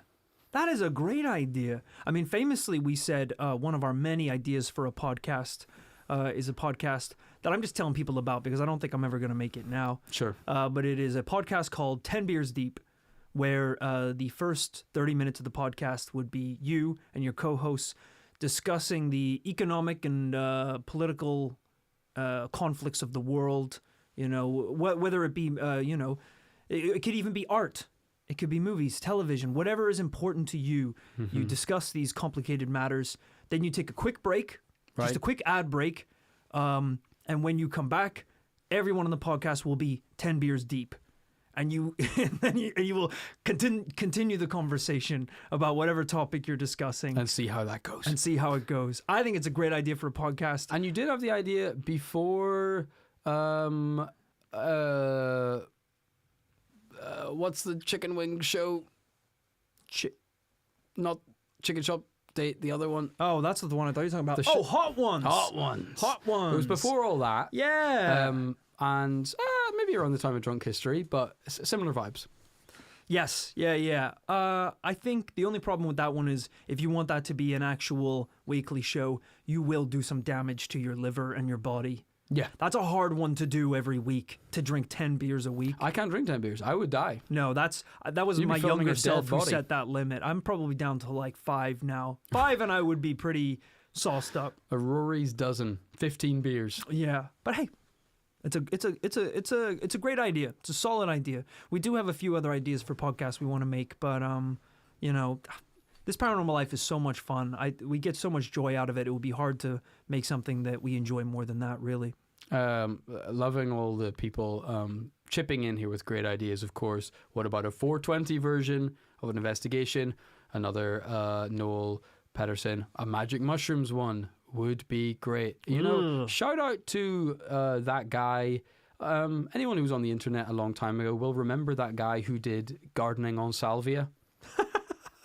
I mean, truly shout out that guy. If you've never seen that content, go check it out. I think we've given him a shout out on the podcast before because we've talked about how funny we find him. It's truly a great idea for a podcast. I'm into the 421. Next time I go to Toronto, I'll bring you along. We can have a little adventure. I mean, I'm not bringing you back because we might lose you. You were doing everything in your power to move to Toronto last time you went. It's a beautiful place, is all I'm saying. No one said it wasn't. Who in the chat's from Toronto or Canada? I'm not picky. Stand up. You guys got to get us on a comedy festival over there. That would be fantastic. Cameron Neves, what are your beers of choice? Cameron Neves, what you sipping on? He's very curious, Cameron. Curious Cameron over there. Rory's rocking the Rockshore Light. Hell yeah. Delicious beer. Made by, is this the same people who make Guinness? I think so. Yeah. I think another great example of how much on the same page we are, because I bought beers for you before you got here. Didn't tell you that. You bought your own beers anyway. Yeah. We both bought Rockshore. Yeah. I'm on Peroni though, which are off screen. I feel like we have to have a sip of this at some point. Yeah. I don't even really want it because I don't like drinking straight whiskey. I like it with some ice on the rocks. But it's got to be done at least before the stream ends. We'll have a little cheers. Okay. All right. What heard it other here first. stories do we have to tell from the history of the podcast? Let me see. Okay. So there's kind of two that dovetail with each other. Okay. It goes back to an interesting era of this paranormal life. Yeah. You know, when we started the show, as I say, we were living separately, as you would have imagined. And we ended up, there's no easy way to say it, we ended up homeless for a time in For London. a while, we were we were both homeless. I don't really remember what happened. Okay, I think I do. I think the idea was, and this was maybe a year or two before COVID, can't remember. And me and my now wife Danielle, and you and your brother Colin, we were like, all right, next place, we're all best friends, let's team up, let's get a sick place, we all want to move to the same part of London. Yeah. Let's do it. Oh, I remember now. It was because Colin was in LA. And we were like, all right, we got a little juggling act to do here. And I don't know, I love Colin. You love Colin. He's your brother. No one said we don't love Colin. But he's actually, we talked about him a few times on the podcast. He's a pretty successful guy. A lot of people love Colin. Yeah, he's hard not to love. You raise that much money for charity, turns out people are going to love you. You got an 8-pack, people are going to be nice to you. They're going to be pretty into you. Make that much money on Wall Street, people are going to be nice to you. We did him a solid, which was, I think he was like, hey, guys, I'd love to move in with you. Gotta wait for me. I'm coming back from LA, but I'm not back for a little while. Gotta wait. And then for some reason, we said, cool, that's fine. We will just not live anywhere for a month, 2 months. I do not remember how long it was. It felt like an eternity. Whatever it was got stretched way longer than it should have been. Right. I remember, oh my God, it was life on the streets, folks. It was like I had all my worldly possessions in bags. I was like mapping out on my calendar how I could like bounce between friends so I didn't have to sleep. Because we were broke as well. We were properly broke. Like I couldn't have afforded like a hotel room or something like that. I think I actually slept in my office for a night in between. Back in the IGN I think days. I was like, oh man, this edit's taking forever. You guys head on. You guys head on. Man, this thing's just taking forever. I think I genuinely did. I slept with Gav Murphy for like a few nights. They let me crash with them. Yeah, I was properly homeless. I did not have a home. We were, well, yeah. To be clear, in the spirit of good taste, of course we weren't homeless. We of course had options in life. I didn't. To stay with friends, etc., etc. No friends. My only buddy was also homeless, so I was in a pretty pickle. Didn't have friends in high places at that time. But yeah, me and Danielle. I don't know why it was also last minute, but we were like jumping from like the cheapest Airbnbs we could find, like not like full places. This is like getting a bedroom for like, we'd be like, okay, we're staying for 6 nights here, and then we'll figure out where we're going by the end of that stay. So me and Danielle were like, yeah, what weirdly was kind of a fun time, but we for some. It's one of those things in life. It's like looking back, it was kind of fun because we got to like live in different places. But some did. Wasn't it also? I remember anyway. It was like that crazy snowstorm as well. Whenever we were moving out, whatever. And we were recording the podcast all through this, and I remember us like meeting up to record in London, and then It was in the IGN offices. and then It was the only place we could record, like And then- after hours. and then like the recording would end, and then we'd like look at each other and be like, "Where are you going, brother?" And you're like, "I'm gonna see if Gav's got room on his floor." I'm like, "Bro, I don't even fucking know." I would like point to a pillow and a blanket in the corner of the studio, be like, "You're in it," is where I'm going. But we did eventually get a beautiful pad sometime later, and we all lived there happily for a couple of years. And we recorded the podcast there, and we went through a lot in that place. We had COVID. We had COVID in the middle of lockdown and all that. We still recorded, and we have photos somewhere that we posted online, I think, of like literal microphones running from like Rory's room through the corridor into my room into an audio interface, and we like we could like see each other through the hallway, but like social distancing. It was so stupid. Famously, my room in that apartment was so small. Because you were with your wife, Danny, so you had one Sure. big, what do they call it when it's a bathroom? Ensuite. An ensuite. One big ensuite. My brother, as I said, He's so rich. he's so rich. So rich. He was kind of doing us a favor staying with us just so he Right. could like contribute more. I think he wanted to keep an eye on me as well. He's kind of like that. He's an annoying little bastard. He's always trying to like... he's like, I believe in you and I think you can do better. It's like, get out of here, you son of a bitch. So he helped you a lot. He helped you a lot, I would say. He was in the other big room. And the other room that was left was sort of a Harry Potter-esque closet room. Yeah, you were Dobby. You were the Dobby of the group, absolutely. I should have measured how much actual foot space there was. But to give you an idea, when I woke up in the morning, if I just turned and spun my feet 90 degrees and set them on the floor, I was at my desk. I was at the desk, which was against the wall.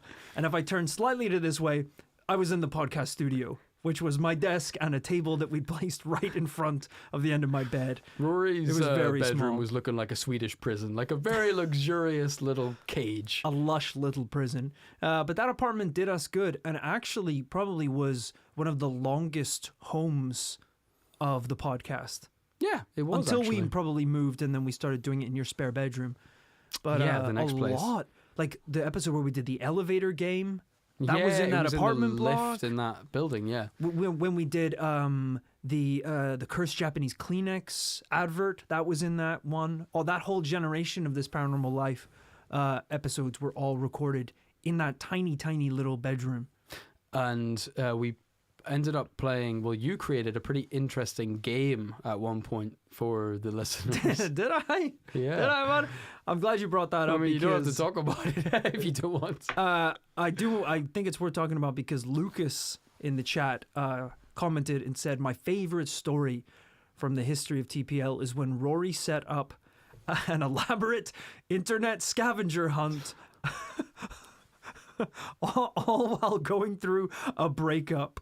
Not to be mean. The call is coming from inside the house, Lucas. How do you know this all? For those who don't know, presumably you have heard it now, even if you weren't there at the time, there was an episode where I thought it would be funny to set up this, as Lucas said, a really elaborate kind of cicada style internet Easter egg. Easter egg hunt. Yeah. Kind of where listeners of the podcasts, if they so fucking dumb. I think to start it off, you had to DM me on Twitter with like a picture of a wizard and say the words, "Give me the secrets, master." Yeah, Ashley's already dropped it in the chat. She knows. And there you go. A lot of people know what this is. And if you did that, I would respond with another picture of a wizard, and I would give you a URL. And I built this. I spent so long doing this. You got the Squarespace.com trial. I spent so long making this convoluted website that was maybe an indication that the relationship wasn't going so well at the time. But I basically built this ridiculous website, paid for a custom URL. It was called like the Paranormal Members Club. There was like 5 layers of riddles to solve and weird things to click, and it would ask you to do stuff. And then at the end, you were given a phrase in like Latin that you would write back to me, and then I would know that you completed the challenge. There was no other way to figure out what the Latin was. Very few people completed it. I don't think I even gave anyone a reward. I probably should have for doing it. So fair play if you did. But the reason that this is so funny is because I built this crazy system, this website, put it all in the episode. The episode went live. The exact same day I ended up having a horrible breakup with my then current girlfriend, because it was scheduled. So the episode just went up. It just went up by itself. Right. Like it does every Tuesday. And anyone who's been in a bad breakup like this knows, these things, it can go on for a while. You're talking on the phone, you're like messaging back and forth. It was like a 24-hour breakup session. It was rough. And unfortunately, all of a sudden, like halfway through this whole process, my phone is blowing up like fucking crazy. It's lighting up like a Christmas tree. Right. And I'm talking on the phone, like I'm crying, like I'm just like having such an emotional time, and I'm like, what the hell's going on? And I check, and it's just wizard after wizard posting, being like, give me the secrets master, give me the secrets master. And Rory Worst hasn't timing. shared any of the details of this Easter egg hunt with me. I would have taken it off his hands. I didn't know what the fuck was going on either. I got way too carried away with it. Such a stupid thing to do at such a terrible time. But the funny part of that story is that, well, I can laugh about it now because it's ridiculous. But the other funny thing is, I think about once a month, if not a little bit more frequently, someone DMs me asking, give me the secrets master. They still do it. Because people are still listening. They're listening to it. the episode, and they still send it to me. So yeah, I think I get them on Twitter all the time. So apologies if I never gave you the secrets. I had a lot going. The master had a lot going on. It turns The out master became the student that day. He truly did. The student of love. you just got just a selfie of Rory crying his eyes out. They're like, this is kind of fucked up. This is fucked up. Yep. Someone sent a message. The last one was the 3rd of December. Someone God. Someone wrote, "Show me the secrets, master," in a Twitter DM. You'll be heartbroken to know that I don't think the website exists anymore. I think the URL expired. To be fair, maybe the website does exist, but the URL expired, and I could set it up. Remember? I got a breakup coming up. That's a good idea. I do need something to take my mind off this relationship. So, yeah, the master's busy. The words you never want to hear from the person you call your master. Master's busy. Fuck off. It was very funny. It was very funny. Certainly a low point. And there's been a few over the years, and they're all funny only in retrospect. Yeah. Thankfully, no real ones that we have to still cry about today. Well, luckily, Kit, if we're talking about other exciting things that we've done over the years. Go on. And most recently in this year, I'm sure a lot of the people listening to this podcast know that it's making music. Hell yeah, brother. That's the other baby we've been raising. We're in the middle of it right bloody now. I saw someone post in the chat. They were like, yo, when's the new song coming out? Yeah. Yesterday, bro. Yesterday, my dude. Yesterday. It was the intro music that you heard right before the stream started. The track is called Down Bad by Roy Powers, produced by Kit Greer. And it just came out yesterday. So we've been kind of been super excited with that being released. And it's one of my favorite songs that we've been working on over the last few years because it's just so much fun and like, yeah, it's great. It's so great. Hopefully a lot of people have been listening to it who also listen to the podcast because it's been so much fun to work on. Yeah, and it's been such a long time coming getting these out. God, it's so. I mean, we maybe mentioned it in some previous kind of like looking back over the years podcast, but not everyone knows. Not everyone knows that. I mean, I credit us making music together with the start of the podcast because music is so long and drawn out and shitty a process it is to make music and release it that we were like, this is so boring.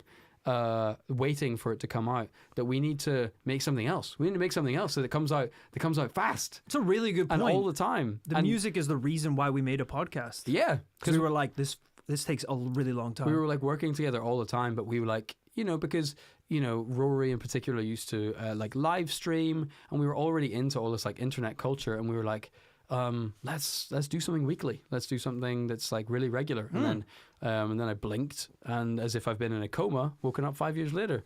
Live streaming to you beautiful people. Damn. So yeah, we've released 2 songs so far, which is Stories and Down Bad, with plans to release even more this year as the year progresses. But we thought we'd do something quite fun on the stream. This is the part of the stream that I said Kit has not seen. Oh my God. He has not seen it yet. Down Bad, the song that we released, is if you're familiar with the phrase, being down bad for someone is kind of being like head over heels in love. You've fallen for them to the point where it's like kind of embarrassing. Yeah, you're in your feelings, Drake mode. Drake mode for sure. Crying over a girl. So what I thought I would do is, I had a little think, and I was like, we investigate a lot of cryptids. Some of those cryptids are pretty sexy. There, I said it. I'm not afraid to say what everyone's thinking. You're not even head over heels. I couldn't even get the word cryptid out. So what did I say? I can't remember. Cryptid. Cryptid. Somebody's cryptid is sexy. I got the sexy part out, and that's the important part. Oh man, where are we going with this? I've compiled what I am calling Rory's list of the hottest cryptids. Oh, Jesus. And I've put together a little presentation of what I believe are, I don't know if there's 10 of them, I don't know the number, but a little montage. 10? A little montage. There aren't that many. I would argue there are no sexy cryptids, so the fact that you've got 10. That's a straight up lie. I know it, the audience knows it. All right. I won't say one. Play the fucking thing. Banshee, for one. You don't even know what it looks like. It's a woman, right? Oh, jeez. Isn't it? A ghost? Play the damn thing. All right. So I'm going to play the video. Okay. We can let it play. How about we let it play once? We can watch it again then and pause it if you have any questions. I would prefer we only watch it once. I really would. All right, well, the mics are live. Oh, God. The chat is getting pretty randy, I will say. Okay. Oh, God. All right, hopefully this works. This is the list of Rory's hottest cryptids. Here we go. Oh, man.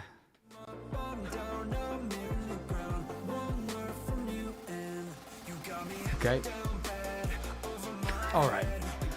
I'm not stopping. We gotta see them all. It's just what could possibly be sexy about I'm gonna this? stop it right there. Actually, what do you have a problem with? What are you basing this on? That is a shadow right, of a man in a hat. They're pretty pretty sexy. This is such a reach. It's unbelievable. You really are down bad. You're in a disgust. I didn't realize there was a level below that, but you are subterranean bad. What do you have a problem with so far? I'm confused. All of it. The entire premise. All right, so mermaids was in there. You don't think mermaids are sexy? I didn't say that. You heard it here first, folks. I don't remember what the first one was. You don't think it was Mothman? Mothman. Mothman is famously the hottest of all of the cryptids in the world. Have you seen the ass on the statue? Then it was Bigfoot. Well, you didn't show that. You showed a cartoon. That's one of my original drawings. That's a Rory Powers original, all right? I actually do a lot of like kind of fan fiction and That's sort of another stuff, one that as soon as Rory's mum leaves the house, he gets the yoga mat out and the crayons and he starts drawing Mothman. All right. Do you think you could maybe put aside your biases for a second? All so right, I sorry. can run the Okay, presentation? so we can get through it. Let's try and run that again, all right?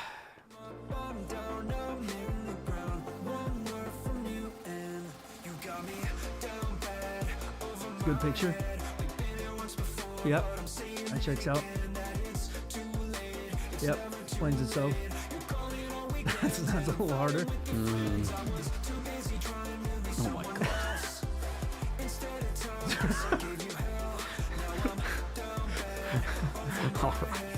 All right. What? What are we doing here? What are we doing here, bud? All right. What do you think? Because we only saw half the creatures, obviously for the first half of the presentation, but there's a lot of other contenders in there.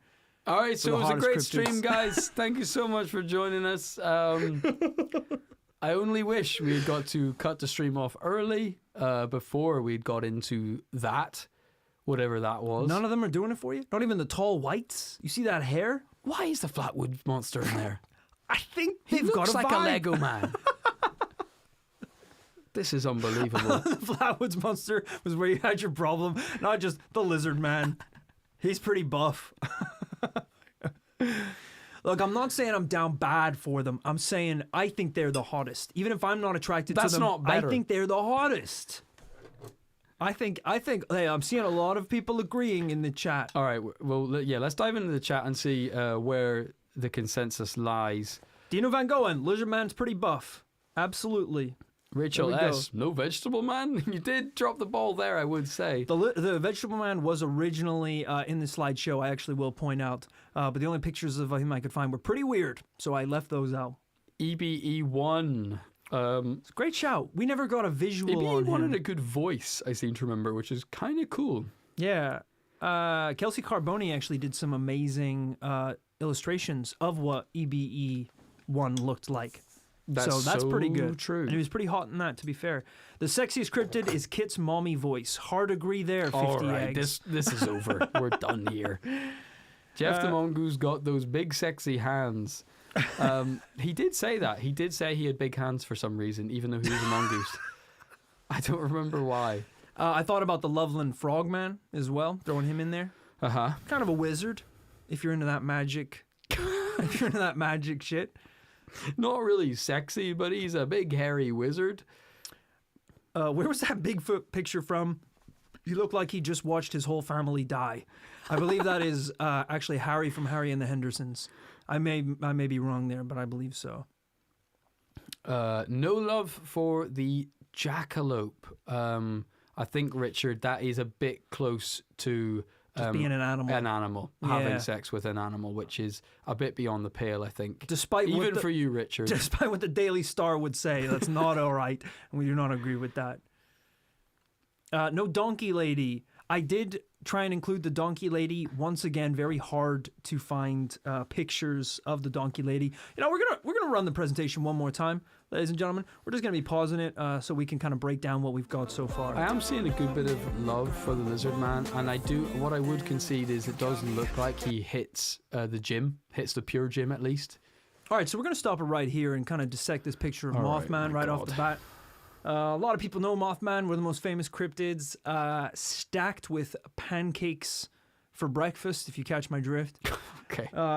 Definitely belongs, I think, number one at the list of the top hottest cryptids. Kit is, you cannot see him, but he is just disgusted right now. The Mothman is doing, as you can see, a kind of Kim Kardashian break the internet ass first pose. Next up in the presentation, we have mermaids. Mermaids is an obvious choice. Right. Because they are at least half human. As at a- least half. As a heterosexual male, that does make at least a sense for me. Half of it does. I'm glad you've qualified it. It makes 50% sense, quite literally. It's got to be, one of probably the weirder ones, or the less weird ones on the list. I'll give you that. Which brings us to the next one, which,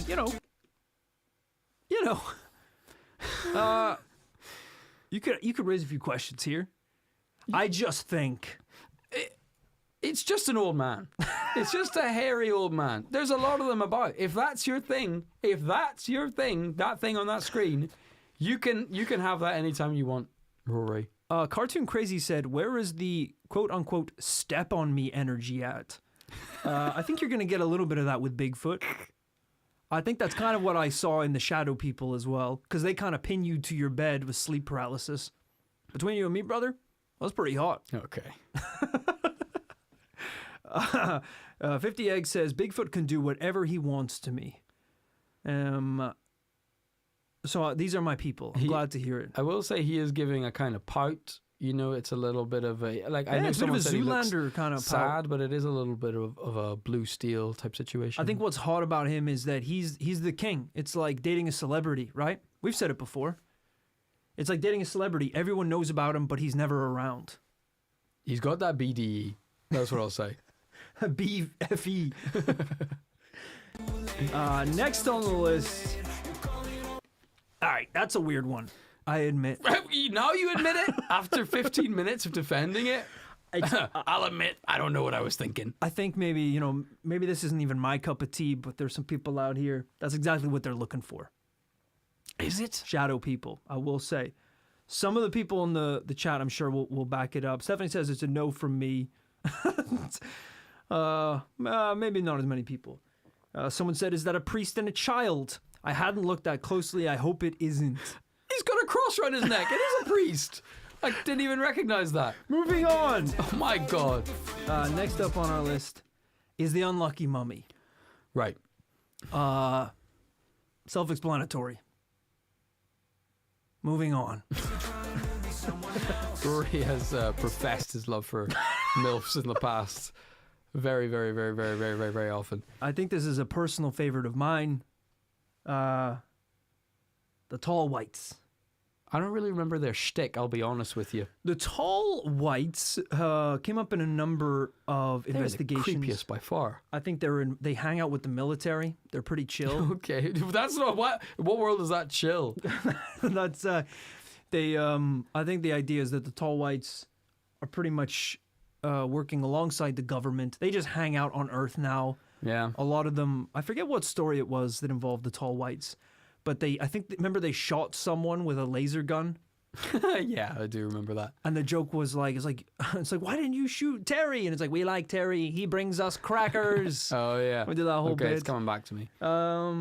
They got a thing going. They're kind of like, I think I meant to not include them, and I meant to include the Nordic Greys, who are famously weirdly attractive. I think everyone says that. I'm just glad that you are admitting something here, that you said Shadow People was weird in retrospect and that you shouldn't have included the tall whites at all. This was put together very late last night. I basically found whatever cryptids I could get a good ass JPEG of, slapped it in a presentation, and synced it to music.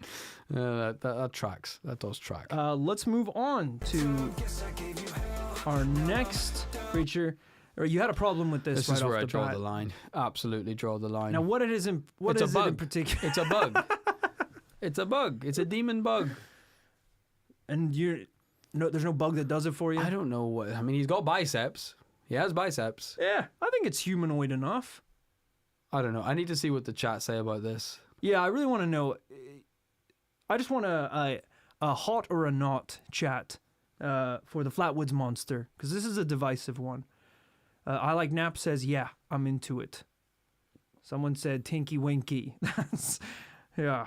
I mean, a lot of people shouting out, it is, yes. Whoa. I think they were into Zelda. Yes. I'm seeing some hot, some cute, some not. A fire emoji. Tabitha quoting Rory, human enough? Is it human enough or humanoid enough for you? I want to establish that that is not my kind of my quality for a good partner. It's just human enough. Shout out my wife Danielle in the chat. Smash or pass a bug. That's where we're at. That's where Rory has brought us to tonight. James says I'd flatten its wood, which I appreciate there, James. But our frames, sorry. I mean, Marnie really hitting us with the headline here. Y'all lost 30 viewers with this presentation. Some people weren't ready for the truth. And then I believe the last one on the list is, yeah, all right. I think we can probably, just go to the main on that. Yeah, there's not enough prony in the world to wash down that presentation. I will say that. We don't need to explain the last one because it's the Lizard Man. I have a strange affection for the Lizard Man. I always loved that story. Specifically the parts where he was caught fist fighting in the church car park, and when he was seen cutting the brakes on someone's car. He was a scamp. He was a scamp. Two of the best Lizard Man sightings I've ever seen before. Those were just Man. some of the cryptids I could even remember as well. There were so many that I was kind of going through our list of episodes, and I couldn't believe how many we've investigated that I just forgotten about. 100%. I mean, I think what I've learned from that is that the cryptid community, they're not lookers. They really aren't lookers. This isn't like, Yeah. you know, I know it feels like history is littered with, like, I don't know, like sirens, right? They were. I can't believe you didn't include sirens. The whole point is that they're sexy as hell. I forgot about them. But there's like things like that who like. I'd have to lose tempt someone, people. and I just the list was pretty tight already between the lizard It was man and a Bigfoot. stacked cast. A stacked cast. No, that's a great point. I know, because I even thought about including the story about the slit-mouthed woman. Yeah, and I googled a few again, pictures. and No, pretty weird well, the point is she's a 10 without with the mask. with the mask on. Yeah, unfortunately, a lot of the pictures I found were with the mask off. I will But the say. Flatwoods monster, he looked good in every picture. He really did. You can't take a bad picture of that son of a bitch. He's quite literally glowing in every photo. Let me tell you. My God, man. Well, thank you, Rory, for I suppose if I have to stretch for a compliment here for injecting a little bit of you really were the tequila to tonight's stream. Thank you. I don't want to like throw you under the radar or anything, but is there any cryptid that you would say you are down bad for? Not even in a sexual way. Just you just got a thing for him, an affection. Just greys, man. I just want them to be real, man. I know. I'm down bad. Come visit, please. We talk about this on an upcoming podcast, but I won't say what it is. But Kit recently watched a documentary. He recently watched a documentary about UFOs. This isn't a bit. I'm not doing a bit right now. He changed. He changed as a human I've being. changed overnight. Watch Aerial Phenomenon. We're just saying. ARIEL Phenomenon. Watch it. We're going to talk about it more soon in upcoming podcast, maybe a bonus episode. The truth. Oh, fucking hell. Jesus, the truth is out there. I'm trying to shut it down. Yeah. Shut it down. Shut it down. I believe everything. And I wish I was joking, and I'm not. Aerial Phenomenon. We talk about it on the podcast. I think it's the first ever documentary we're going to do, like, not a watch along, but kind of like a book club for. Right, like a movie club. Yeah, where we'll tell everyone to watch it in advance, and then we'll spend. It's going to be a weird episode, so I think we'll do a bonus episode where we all talk about it together and break it down. Fucked up. It's going to be harrowing. It's going to be me and Rory just crying knowing that everything's changed. I haven't seen it yet, and I'm a little worried. I might just lie and say that I watched it because I don't really want to change. It was great. I'm doing kind of okay right now. I don't need another burden in my life, which is me believing that this UFO encounter did happen and scarred a bunch of children for life. I just saw that presentation. You're fucked up beyond all recognition. It doesn't matter what goes into that brain of yours from now on. You're like, you should make room for some new shit, it sounds like. You should be the one who watches the documentary. Dr. Grimm says, when does that drop? Well, the documentary is out. I don't know when the podcast that we talk about it in drops, but it'll be in this month's kind of the ones that come out in the first few weeks of this month. I'm pretty sure. Yes. Okay. Yeah. I follow what you're saying. Yeah. Aerial phenomenon. Not spelt like aerial. Yes. Right, it's spelled... Someone shouted it out there. Mike O.B. Aerial Phenomenon, The Little Mermaid. No, Ashley Stevenson is right. It's about the aerial, ARIEL school sighting. That's right. I like naps. You're right. 100% on Rotten Tomatoes because it's 100% true. You heard it here first. Genevieve wrote a really nice comment. Says, shout out to everyone who works behind the scenes of TPL. Let's be honest, they're carrying the show for the boys. Genevieve, oh my God, I'm not even going to argue with you. You are 100% right. We wouldn't have been able to keep up these weekly podcasts and all the other bonus rewards we do without the amazing team that is behind this paranormal life. So massive shout out to Amy Grisdale, our writer and researcher who compiles these cases and is the reason why they're so funny and informative every week. We have Cami Toman, who we worked with for years editing the podcast. And was in this chat earlier today. He was. I mean, he's one of the people who created the sound of this paranormal life. That's right. We have a textbook now because of the work that he did on the podcast. And most recently, Louis Blatherwick, who has helped with the editing of the show and doing all these weekly sound effects and music that has kept that quality so high. And then, of course, the people who work in different corners of the world, like our managers, Tom and Charlie, who, the things they're working on, y'all haven't even seen yet. That's how high the work, next level the work they're doing is. I mean, if we eventually this year do get to do more live tours, if we do get to go overseas to the States and things like that, it'll all be because of the hard work of those guys. So you're right. You're 100% right. Let me tell you, Kit and I, we put a lot of hard work and love into the show, but it wouldn't even exist without the team behind it and you guys tuning in every week. It's so true. And we mentioned it not that long ago, not to be, harping on about things we're going to do in the future again. But we did say a while ago that we were going to, at some point, sprinkle a bit more of the team into, particularly maybe more like after parties and Patreon stuff. I think that'd be a really cool way if you wanted to see behind the scenes, hearing a bit from them. Especially when we actually have a studio and people will be working in the studio. So if there's ever a bit where it's like we're talking about someone's edit or a bit of research, we can drag them onto the microphone and get them to explain themselves in front of that. It's less of having them guest on the podcast and more of like a public hearing where the villagers gather in the town center and us, the mayors, kind of have them in shackles. Yeah. And they have to explain their sins. There will be lashings. There will. There'll be a few lashings. It should be great. A great question here from Jim C.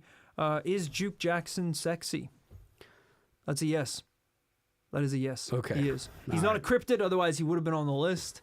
But he's a pretty sexy guy. I was actually insulted when people were talking all this hype about Kit's mommy voice, and no one was talking about the Southern gentleman known as Duke Jackson.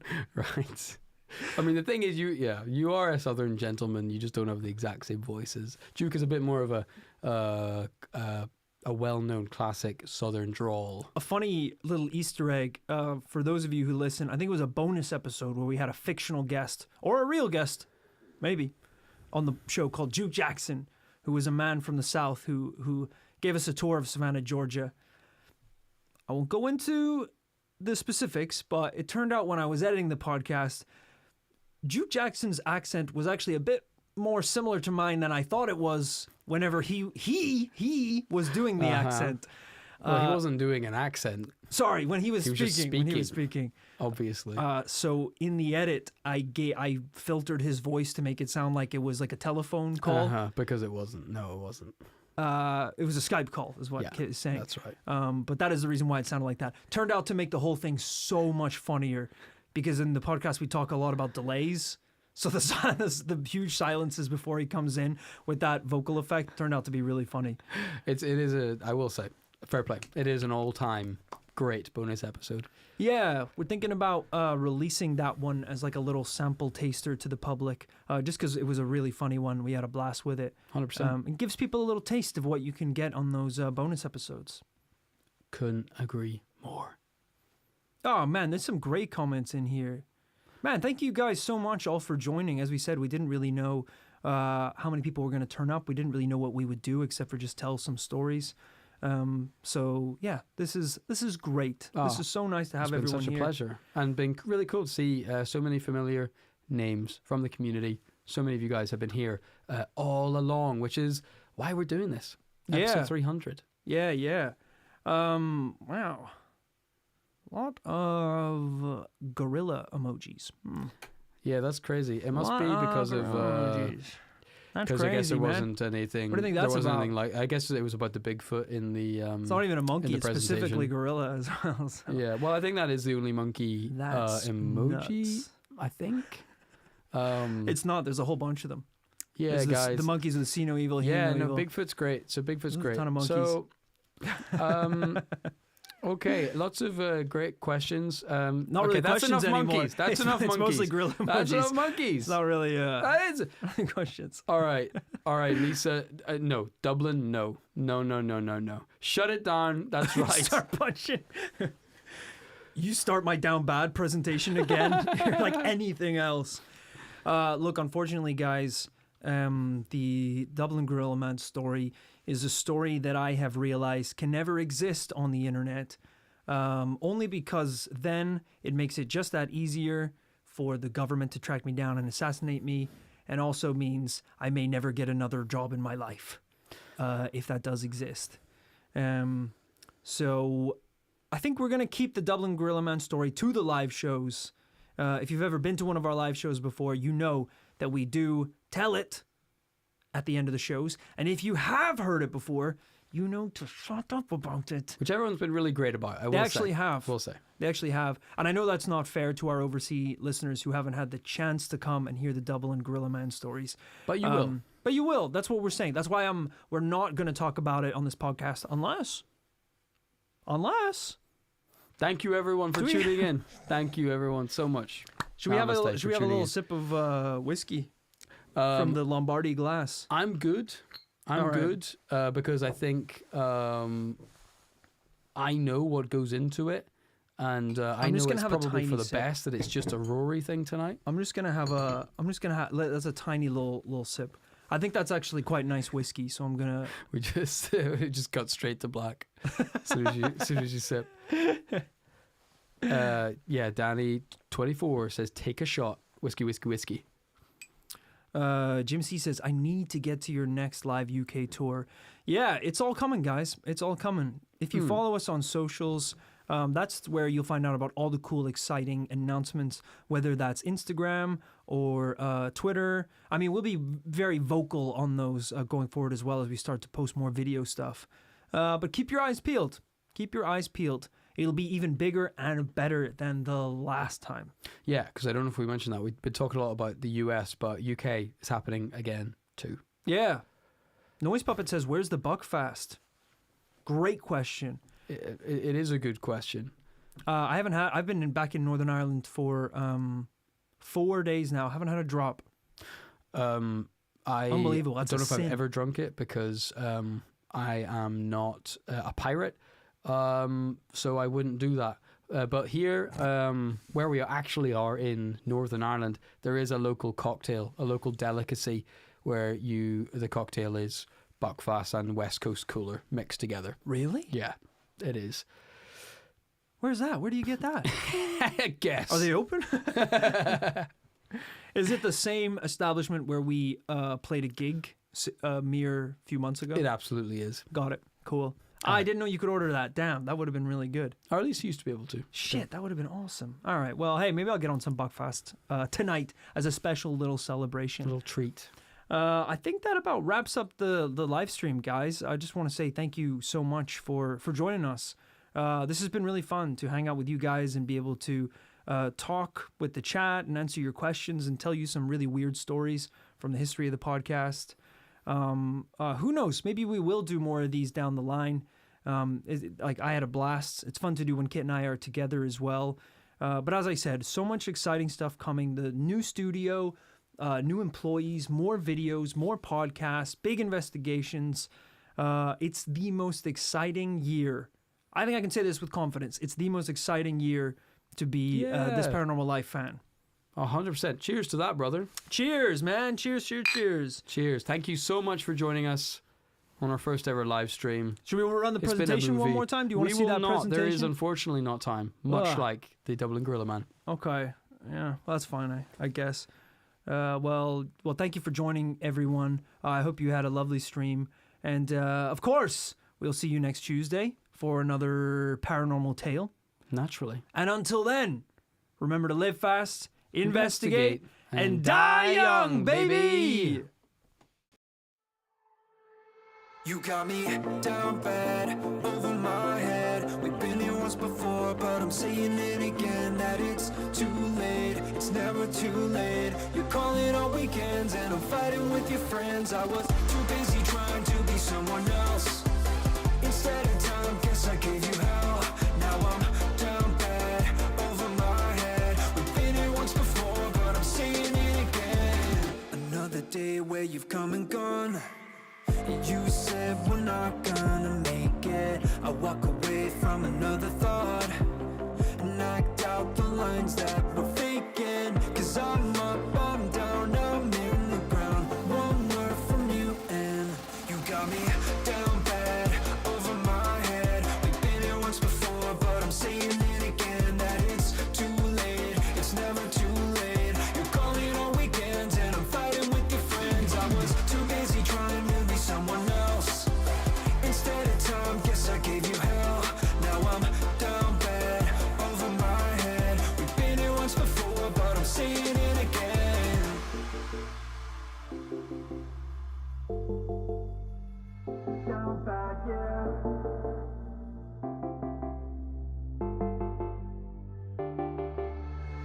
and I can be everything you want. I'm trying to see what you need from me this time, and I can be everything you wanted, but it's just not me.